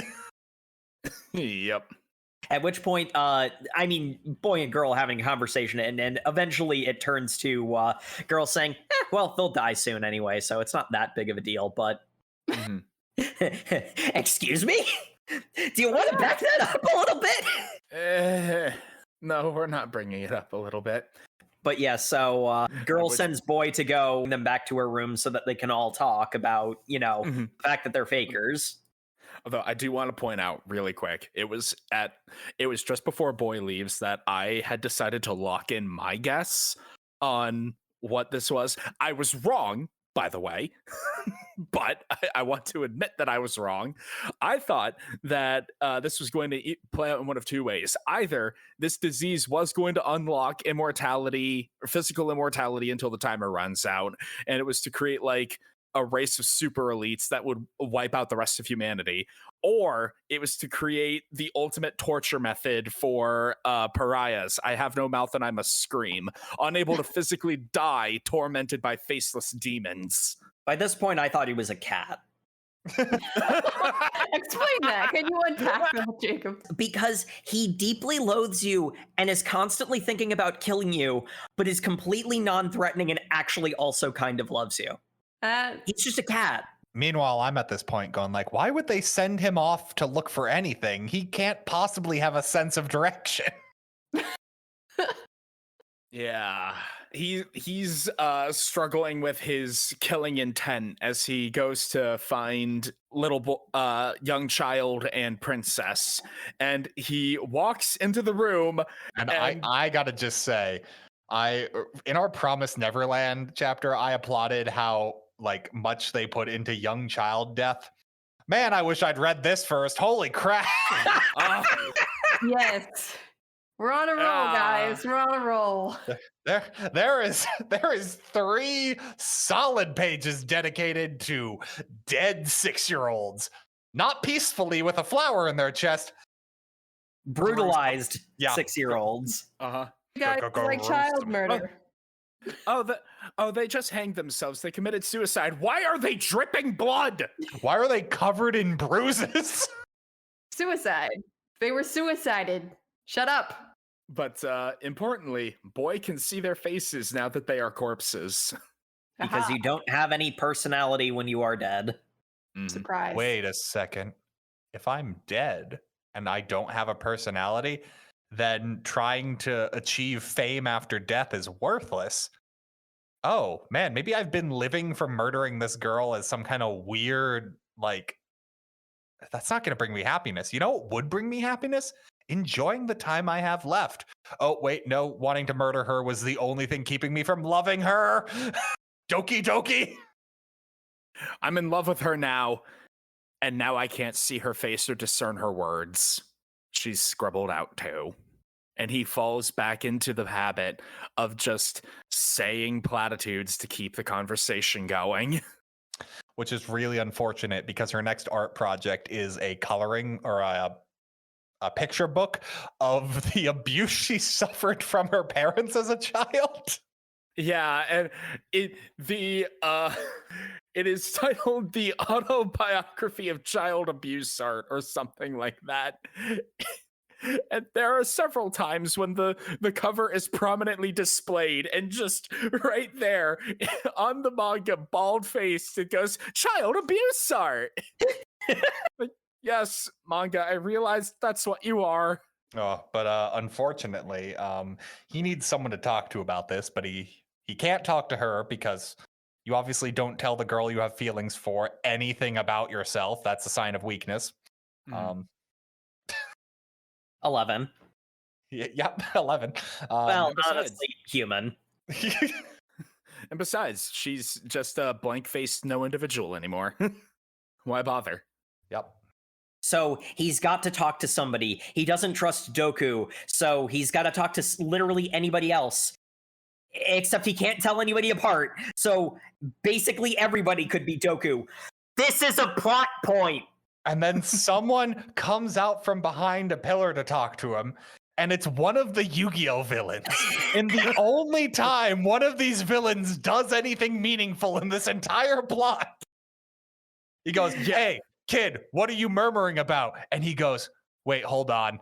Some random person approaching me is like 90% Doku. I'm better off picking a random person in the crowd.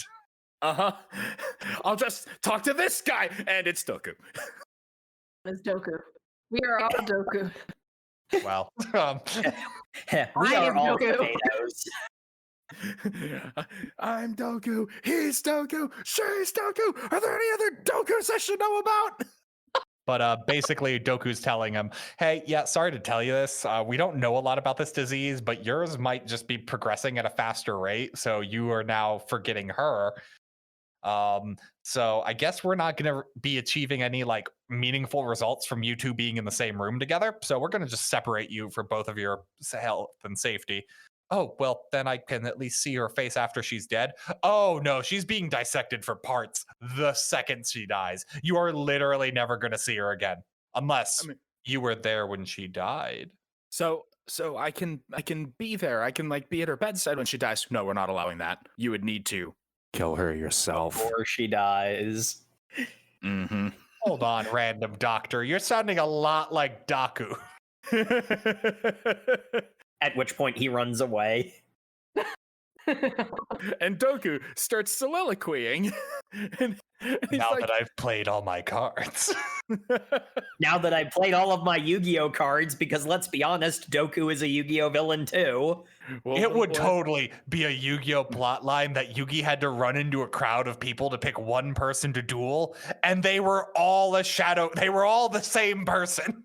There is no such thing as a special person or a person with individuality. In the end, humans are all alike. Be it their looks or personality, there is no individuality. Doku says, to the room of Dokus!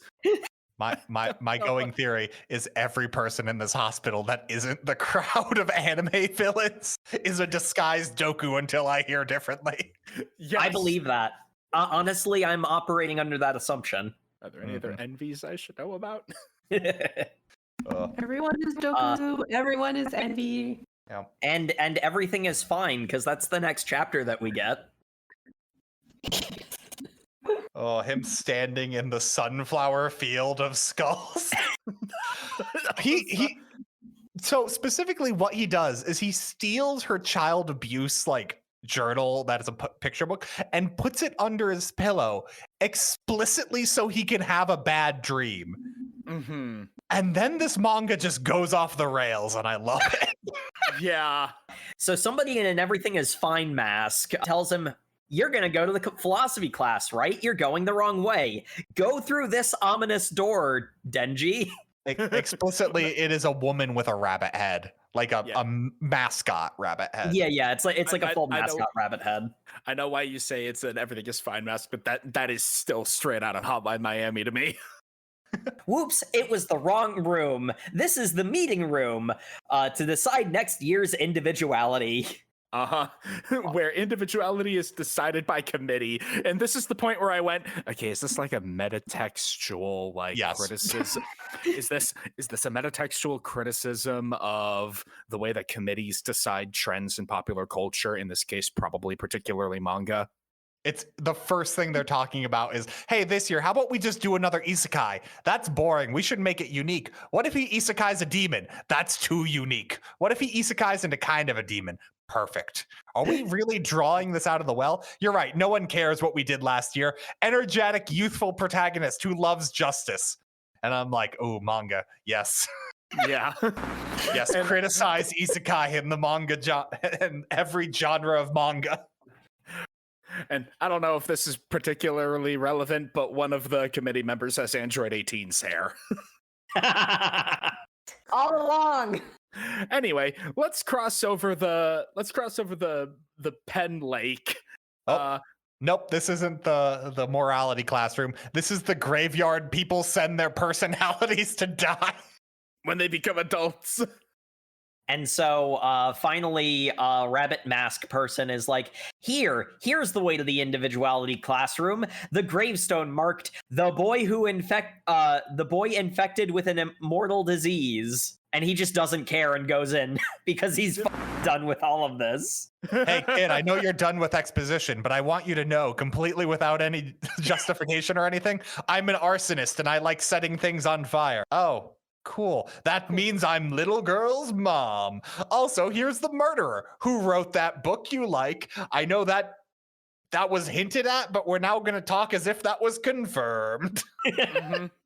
And oh boy, it's little girl's father, who has it came from the Black Lagoon mask. It is such to the point, I'm pretty sure if you publish this in English, you would get a copyright violation from Universal, because that is just the creature from the Black Lagoon. Yeah. But They're yeah, like, well, hopefully he'll be able to carry out the murder we couldn't. But he finds his way into morality class, and the theme for the last lesson is, when is it acceptable what is an acceptable reason to kill someone? Except little boy is the only one in the room. Yep. All right, I want you to think real hard about this. Answer in the form of a 4 coma. I love this. I love this so much. Me too. Because I love the bias of the teacher. Yep. The only one that she doesn't just like dismiss out of hand is self-defense. And she's like, okay. Well, what if they're really in pain and are asking me to do it? Nope, their consent means nothing. Euthanasia there are requires rules for euthanasia. That's just doctor-assisted suicide. You're not a doctor. Well, what if I want the girl I like to be happy? Rad.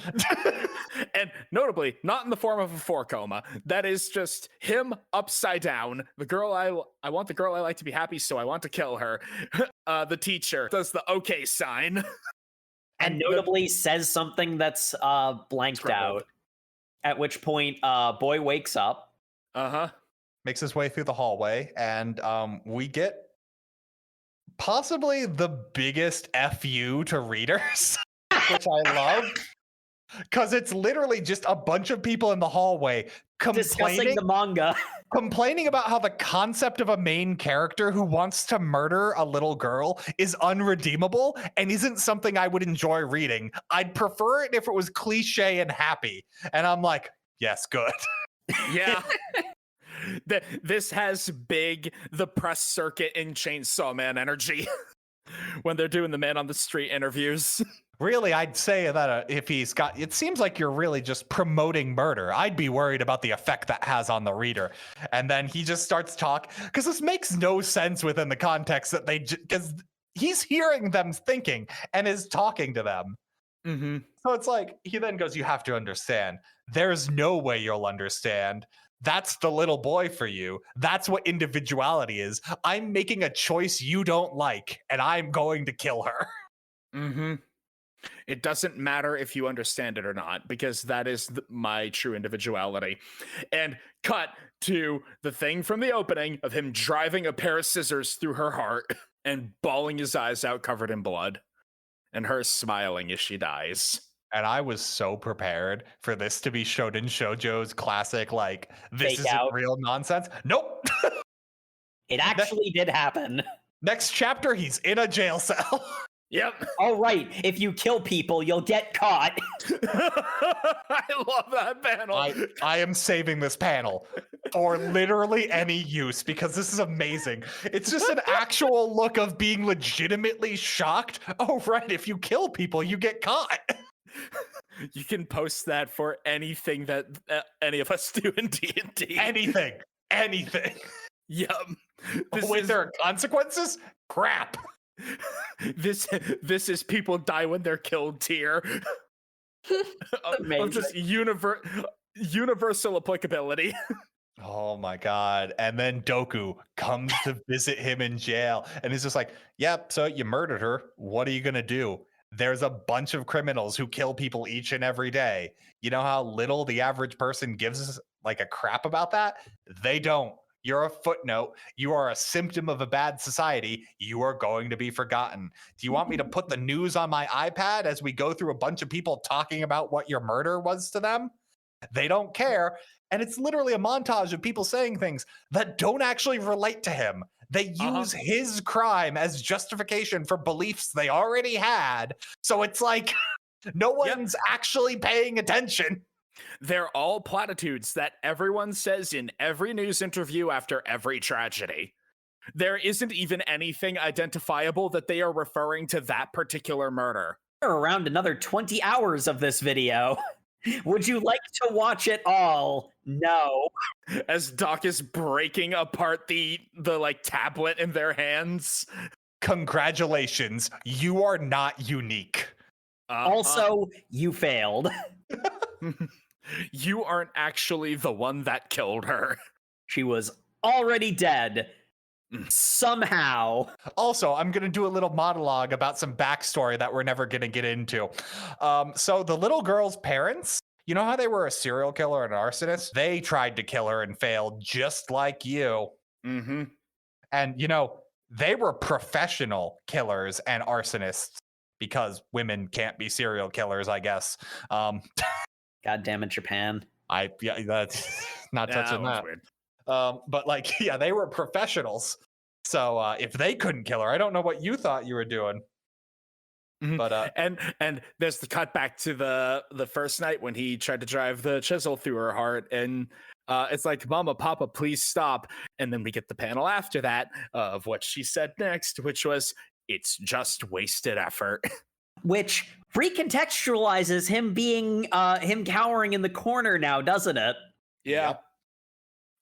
It also recontextualized him trying to remember that scene and it was blacked out. So it's like, but then he's just like, so Doc, hey, you want to know why they trained for years in the mountains to be super good at killing and arson to kill their daughter and then still failed?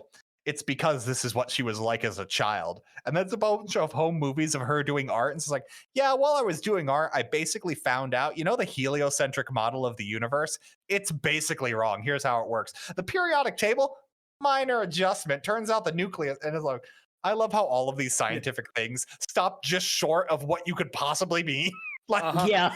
Universal gravitation doesn't exist. There's actually a different force affecting objects, and that is, I was just like, did she figure out like empirical proof of God or something? And I'm like, no, it doesn't matter. It doesn't matter what she figured out. Well, hold on. The gravitational one at least makes sense because that's the kind of thing of like, oh, well, maybe gravity isn't all encompassing among all levels, because there's the weird thing that physics works differently on the micro level.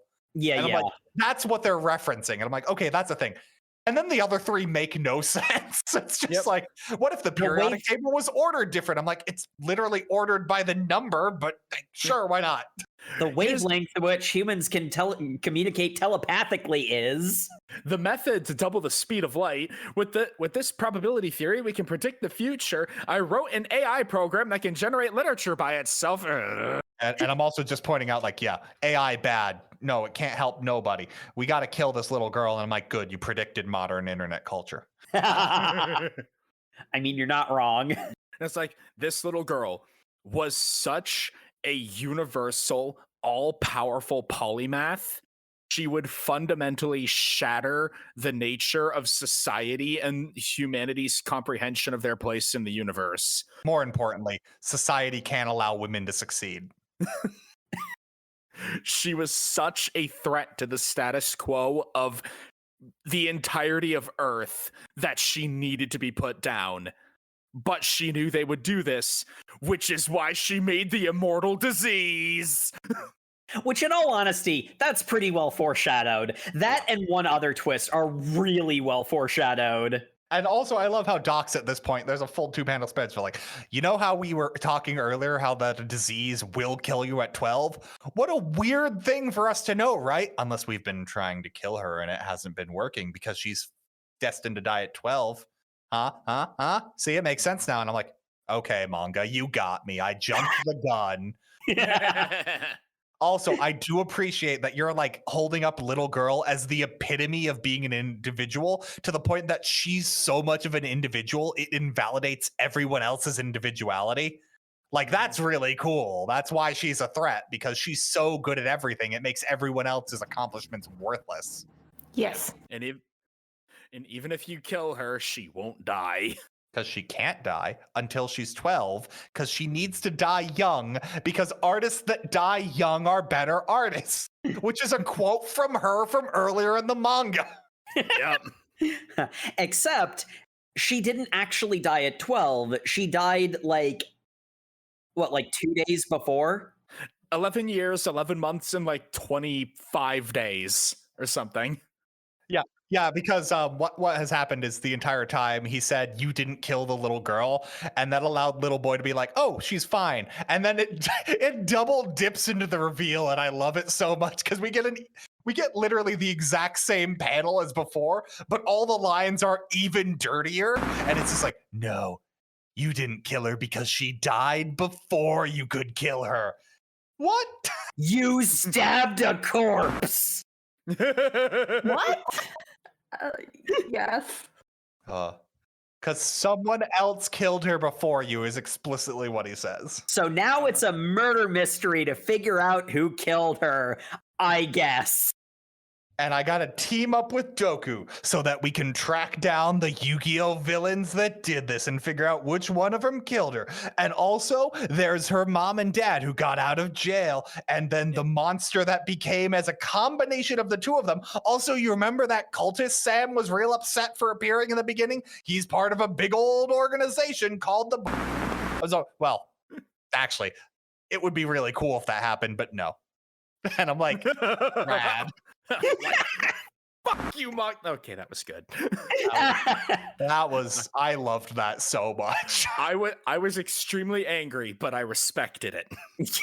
And you know what? I think that's what the manga's been trying to do this entire time. Well, because this entire bit is him going like, that's the plot of a stupid drama. I'm just going to continue living my in a hospital life. And he's just getting his checkup from doctors. He's doing some art on his own. He's just passing the year he has left. Mm-hmm. This is also where we learn that he's 2 months younger. So that is montaging to... It's not clear, but time is weird at this point. Presumably his death day, where he's like, okay, wait a second, that nude painting of me has to go. I'm destroying this before. Also, we get some weird cleanup from Doc. I'm just mentioning this because it's just kind of offhandedly mentioned. Hey, by the way, you know those 2 kids who were faking it? They were killed for experiments to test their mortality. Don't think about it too much. We're moving on. And I'm like, okay. He's like, our birthdays are actually exactly 1 month apart. She was born on 14th March. I was born on 14th April. That's Anyway. cute. I'm calling this right now. That was decided in this chapter. Yes. That was not decided beforehand. I will say, there's a chance that this manga was originally intended to be longer. I personally think the length that it is perfect for what it is, but there may have been some plot lines excised. Mm-hmm. I think to the benefit of the story overall, but I like how he had that that sort of ego death moment of being like, wait a minute, fame after you die doesn't mean anything. It doesn't matter what people think of you after you die, you're dead. And he's still like, okay, but I can't leave this nude painting behind. I need to get rid of that. He's like, I know this is hypocritical, but I don't care. I'm dying today. I'm doing this.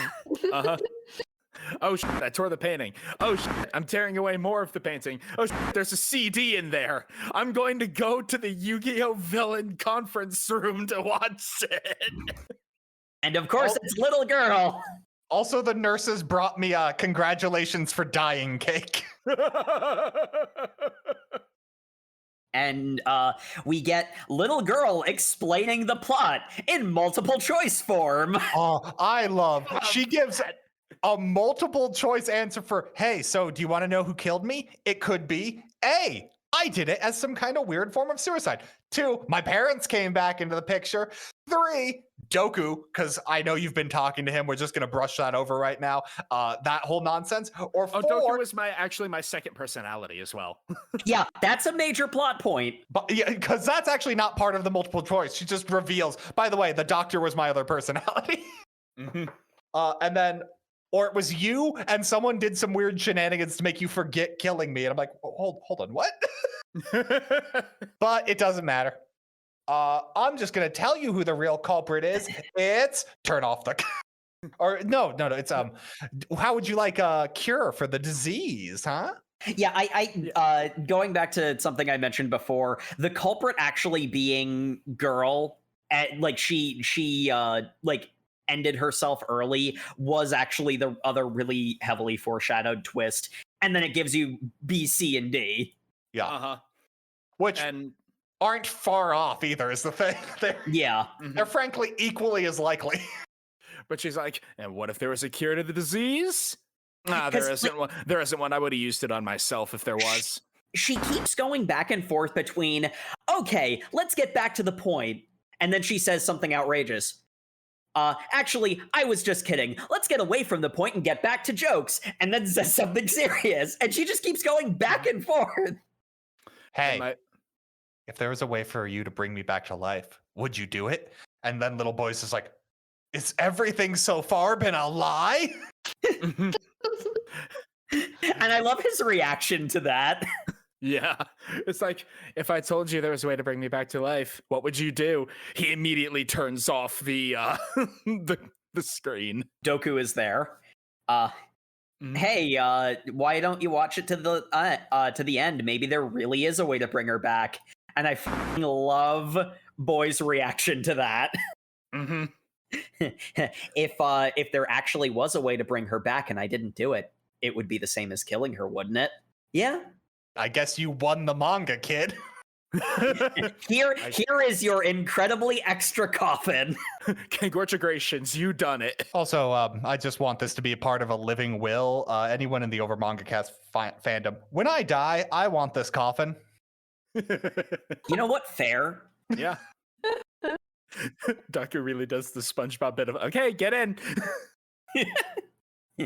Yup, let's die. Which, I guess the hospital controls. Sure.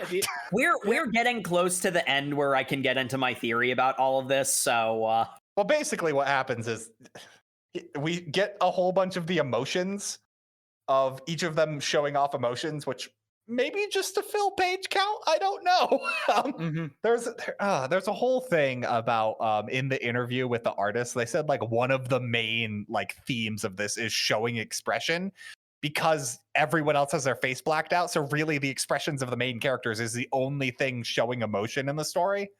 So there's definitely meaning to like having the emotion thing at the end, but I don't know. I don't have a theory. It just feels like it probably means something. And then we get sometime later, somebody else has contracted the disease. Only incredibly self-conscious people get it. Do we want to point out that this little girl looks like a weird combination of the two main characters? Yes.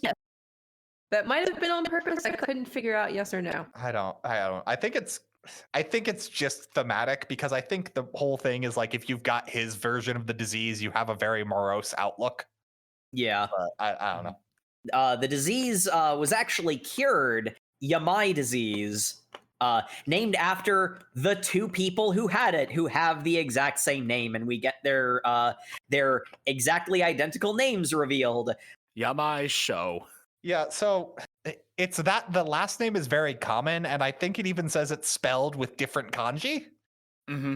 So it's just coincidental that they're homophones. Yes. Yeah, they just conveniently have the exact same name, and they never found out why. Yep. And I dig it. Important. But I can't stop thinking about it. And then there's the epilogue. The epilogue, I'm gonna be honest, I did not feel was necessary, but it exists, so we go through it. The epilogue is actually where my theory mostly got solidified, actually. So the epilogue. where the Bleach Yu-Gi-Oh! Villain Council get their faces revealed. I was about to say the epilogue that probably mostly exists because we put the work into this character designs. They're showing up. The gym teacher, philosophy teacher, also has a different expression in literally every panel she's in. Mm-hmm. Yep. And it's literally the villains just asking questions about the plot as if they're in a Q&A with the mangaka. Yeah. I love Onihorn, man. His jaw is so sharp. And the explanation given is not being able to identify things is like not having antibodies, so you can just get infinite organ transplants, and that's why they're indestructible.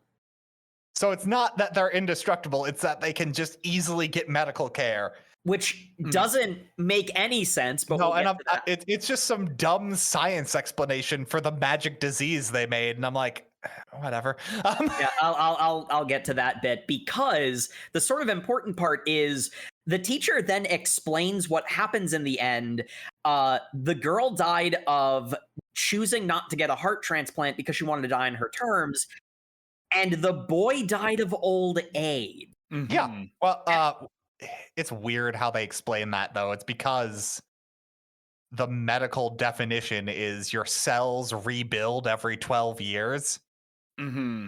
So if your cells aren't rebuilding, they rapidly deteriorate. So they die of old age 12. Yeah. But the thing is, here's the important bit. She then starts to rapidly age, and so do all the Yu-Gi-Oh! Bleach villains until they are skeletons. And then it cuts to the filming of the videotape at the end, where this seems to be the most honest scene in the manga. This is where it is confirmed that Doku, yes, is another version of Girl, because they say that to each other, like, you know, not to anyone else. Also that he's her older brother. Yes, I don't know if that was like supposed to be like colloquially or they meant like literally. I don't know. If everyone's just clones of each other, I don't know. Everything played out as Girl intended, which is how the manga ends. So we gotta get to those theories eventually. So discussion questions. Favorite character? Doku. It's Doku. Yeah, me. that's fair. I liked the mom, if I'm going to pick a weird pick, because she also appears for a little bit. Interesting. No, little boy, obviously. Like, Little boy is a mood. Yes. I don't know how we talk about favorite character here. I'm going to be honest. Like, Yeah.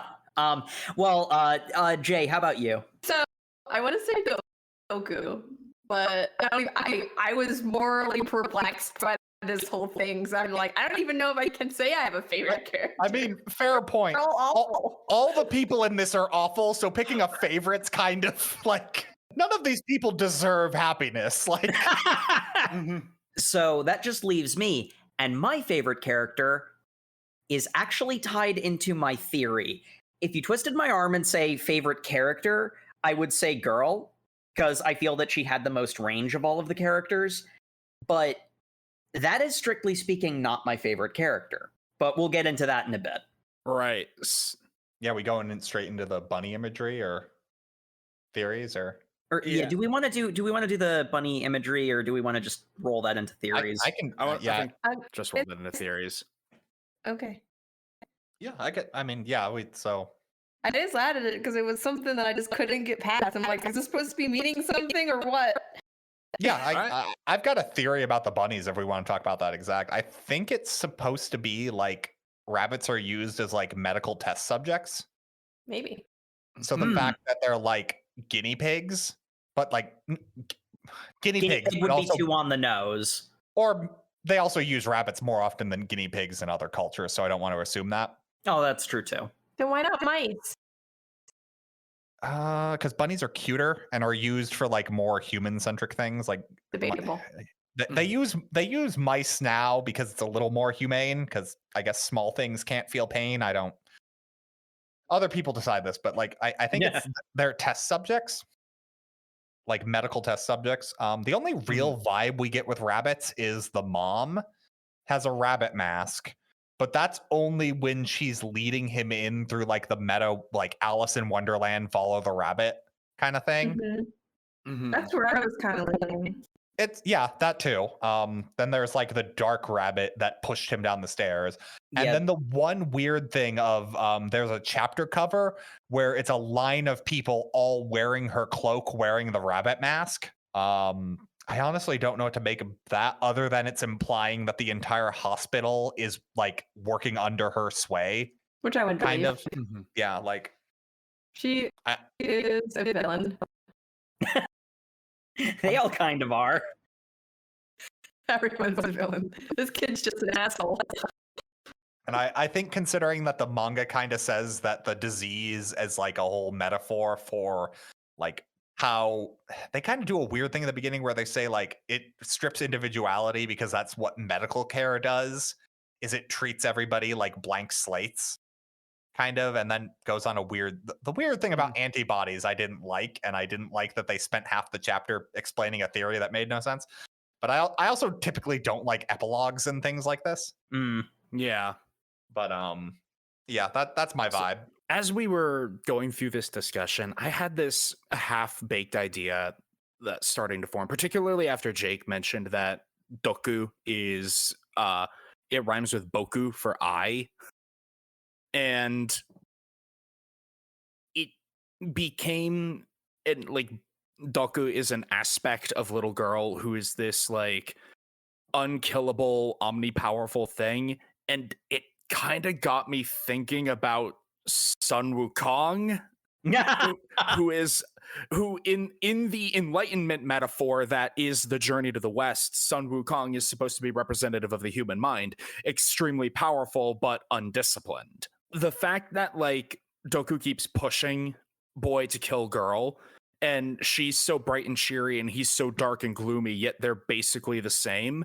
I don't know. It felt like some sort of internal psychological conflict.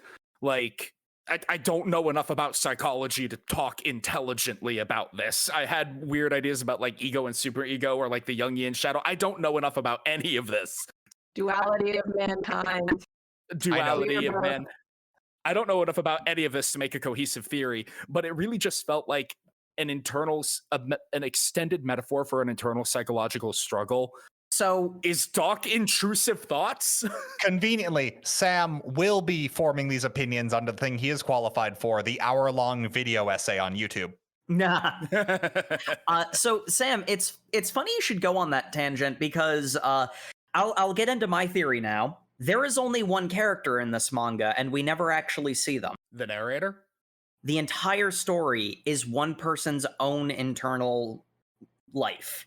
They are all the mind of one character who's going through a period of flux in their life. Huh. Because doesn't that explain a lot of the weird incongruities? And one of the big things that tipped me off to this idea is the characters who are like outside of the story but still affected by Boy's like censorship until he dies, they all die of old age too, because they're parts of this unseen main character's mind too. Okay. I can get it. I'm not sure I subscribe to it, but it makes I can see where you're going with it. Yeah, that's the read I went with. The thing that's sort of like, oh, wait a second, Doku, who is like always omnipresent and always pushing our air quotes protagonist towards doing the plot, is Dr. Boku, is me. Like, that's his motivation. That's the motivation of the protagonist. And I mean, like, honestly, I read this pretty quickly. I didn't read it deeply, and I didn't do any like supplementary research. So I'm going to propose something stupid we're probably not going to do, but I'm going to at least throw it out there. I think that there is a lot more to this manga than meets the eye, which almost feels like reductive to say out loud, but I wonder if we should, at some point in the distant future, like not even a year from now, but like more than that, if we're still going, which hopefully we will be, and revisit this and see if we can see more. Because I feel like subsequent reads of this, the more times you read this, the more you'll notice. There's so many things, like the fact that Doku used the blonde nurse disguise twice, you know? Or recontextualizing Boy being cowering in the corner after attempting to kill girl in her sleep. I mean, there's the whole thing about how on the second read, like you can see girl after because get revealed in the epilogue basically that when he fell in love with her, he could no longer see her face because they were no longer equals. He viewed her as a partner, as like he saw her as a woman. Yeah. Which differentiated them enough that was an identifying characteristic, so he no longer saw it. They were no longer the same person. Which meant we then got contextualized fully that when she saw him surprise her, she saw him as a romantic partner, and that changed something in their relationship so that they couldn't be equals anymore. And she then couldn't understand him. So she'd been talking past him the whole time. And like, which, if you know that. And like, even when they're having the conversation about the two kids, they're both having a pretty detailed conversation, but neither of them are actually talking to the other. They're just both saying points that they're vaguely agreeing with. Mm-hmm. And like, I don't know, that kind of dives into my whole thing is that this definitely gets really meta, and there's a whole like rabbit metaphor of she is the rabbit that draws him into this weird like realm down the rabbit hole of like analyzing what is the means of identity. And he gets drawn away from his normal hospital to this wonderland hospital where like everything's on its edge, everything's very meta. Like there's the whole thing of like, you aren't a good protagonist. The manga definitely got canceled at one point, and one chapter they were real salty about it, and I really appreciated it. Yeah. Like, one of the, like that hallway we talked about was literally people complaining that what they would have preferred is a boring normal protagonist.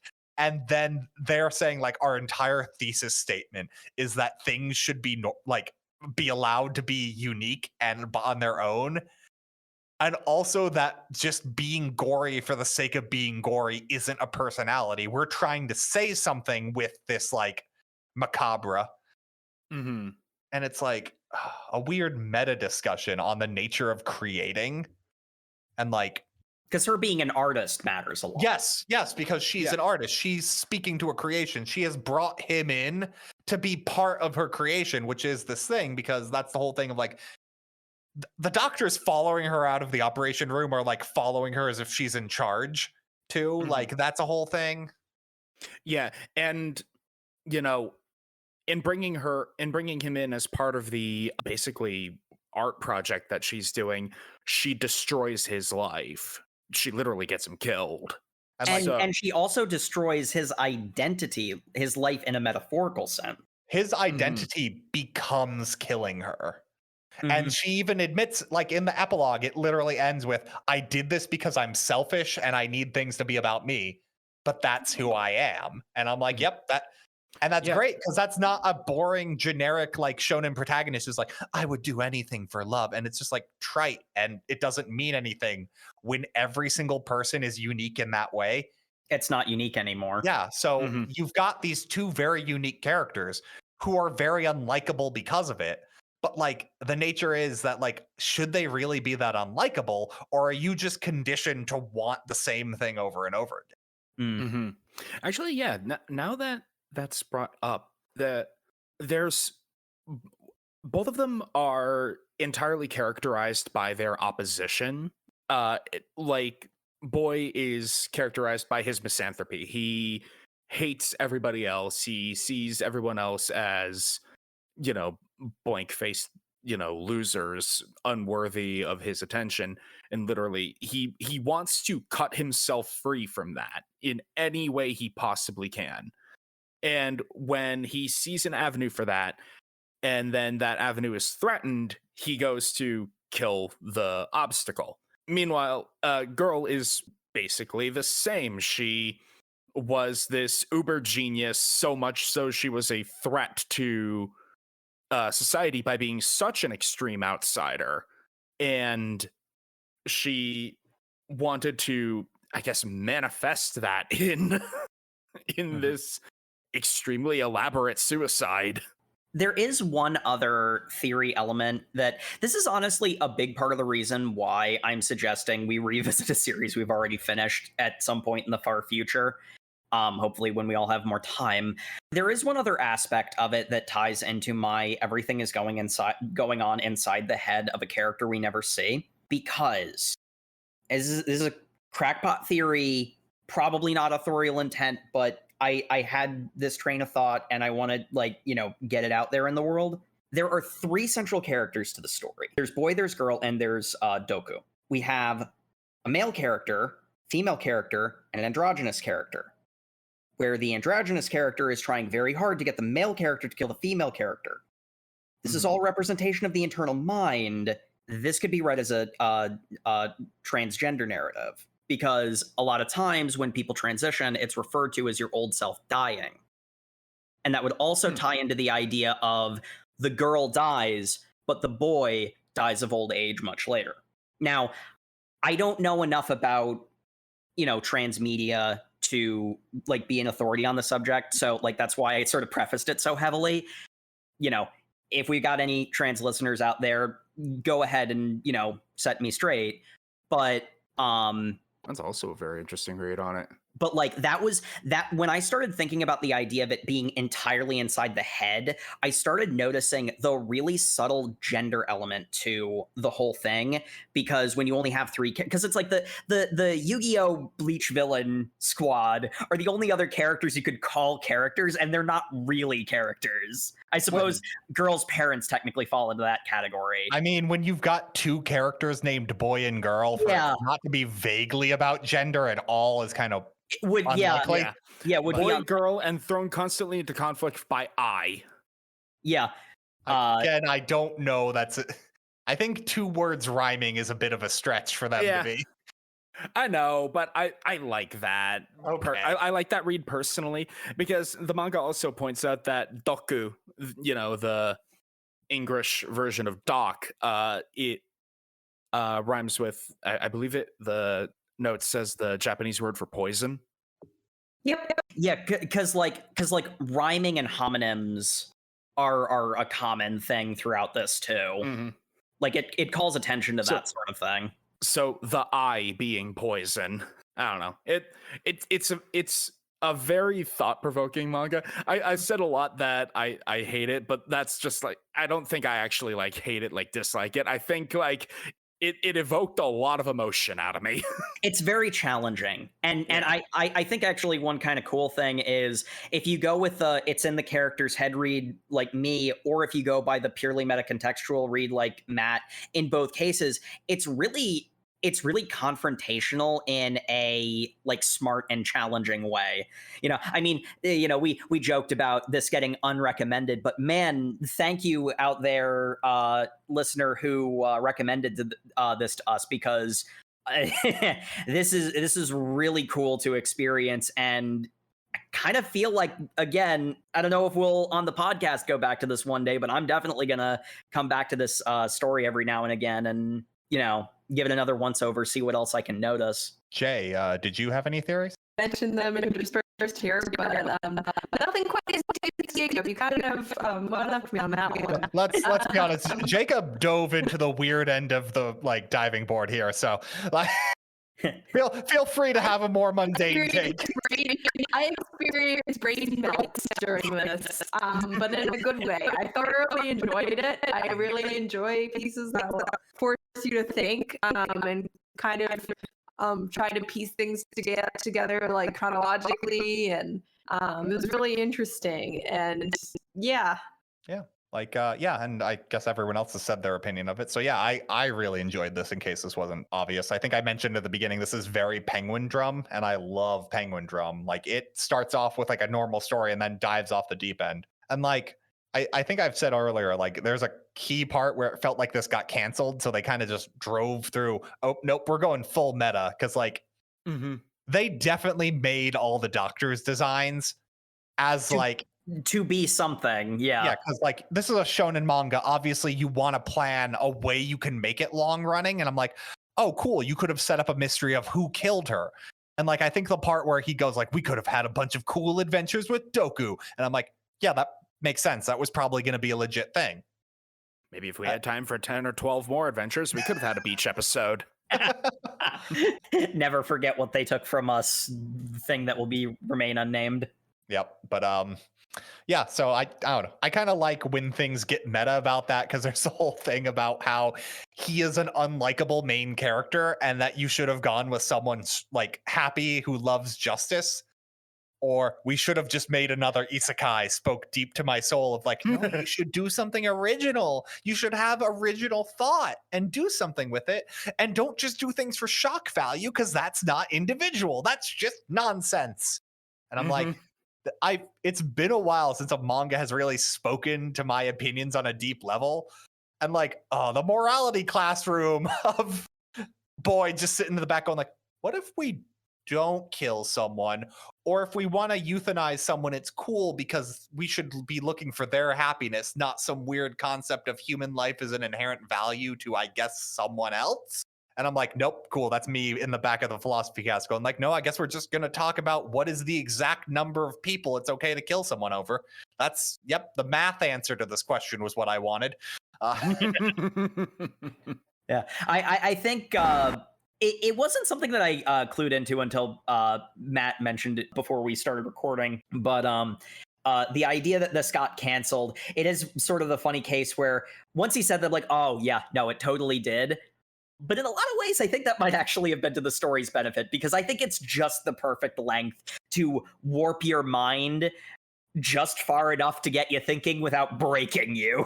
Considering a lot of what I loved was the like middle finger meta stuff that wouldn't have happened if it didn't get canceled, I'm also kind of thankful because I loved the like straight dive off the cliff near the end it got. Yeah, it's like Scried. Yep. It is like Scried in that regard. Not gonna renew us for a season 2? No! I am now my monster, blah!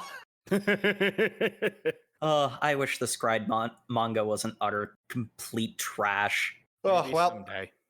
I guess in spite of what our intro led you to believe, we all kind of enjoyed this. Thank you, everyone, once again for tuning into the Over Manga Cast. As always, you can find us on all your social medias where we are at Over Manga Cast, Facebook, Twitter, Instagram. Maybe if you can even get into Twitter when this goes up. We are also on YouTube, where you can like, comment, and subscribe. Our episodes there are on a 2-week delay.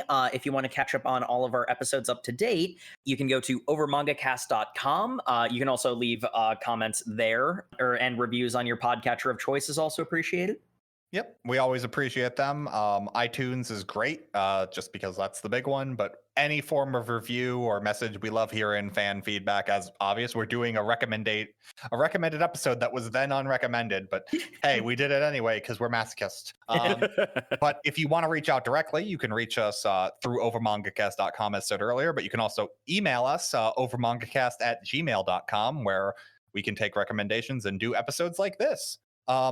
And we all really enjoyed this, but I'm gonna be honest, we need something a little easier on the brain. So hey guys, how about next week we do just a normal shonen, no weird shenanigans, definitely no time travel. Let's not have any time travel involved at all. I can't think too hard after our last reading. Yeah. Okay. What it's on the list? So we're gonna be reading Tokyo Revengers chapters 1 through 12. I'll go get the aspirin. Who made this schedule? They're fired. I know nothing about this series. Good night, everybody. Wish us luck. Good night, everybody. Good night. You thought this was just a review, but little did you know, dear listener, it's you who wanted a generic manga podcast where they just lightly talk about everything. But didn't you know, to be a unique manga podcast, you have to have weird bits at the end of the episode that you just completely ad-lib, and you never do any fact-checking with your coworkers. You just make them listen to your unhinged rants because you are an individual and they're all f***ing morons. That's right, I'm making Sam censor me at the end because that's what he is, a censor bleep. Has he been doing the scratchy censor bleep this entire time? Now he does, because I referenced it at the end. That's what happens when you make meta your bit. So wait, does that mean the 4 of us are all one person? No, because I disagreed with that interpretation and I still do. Cut.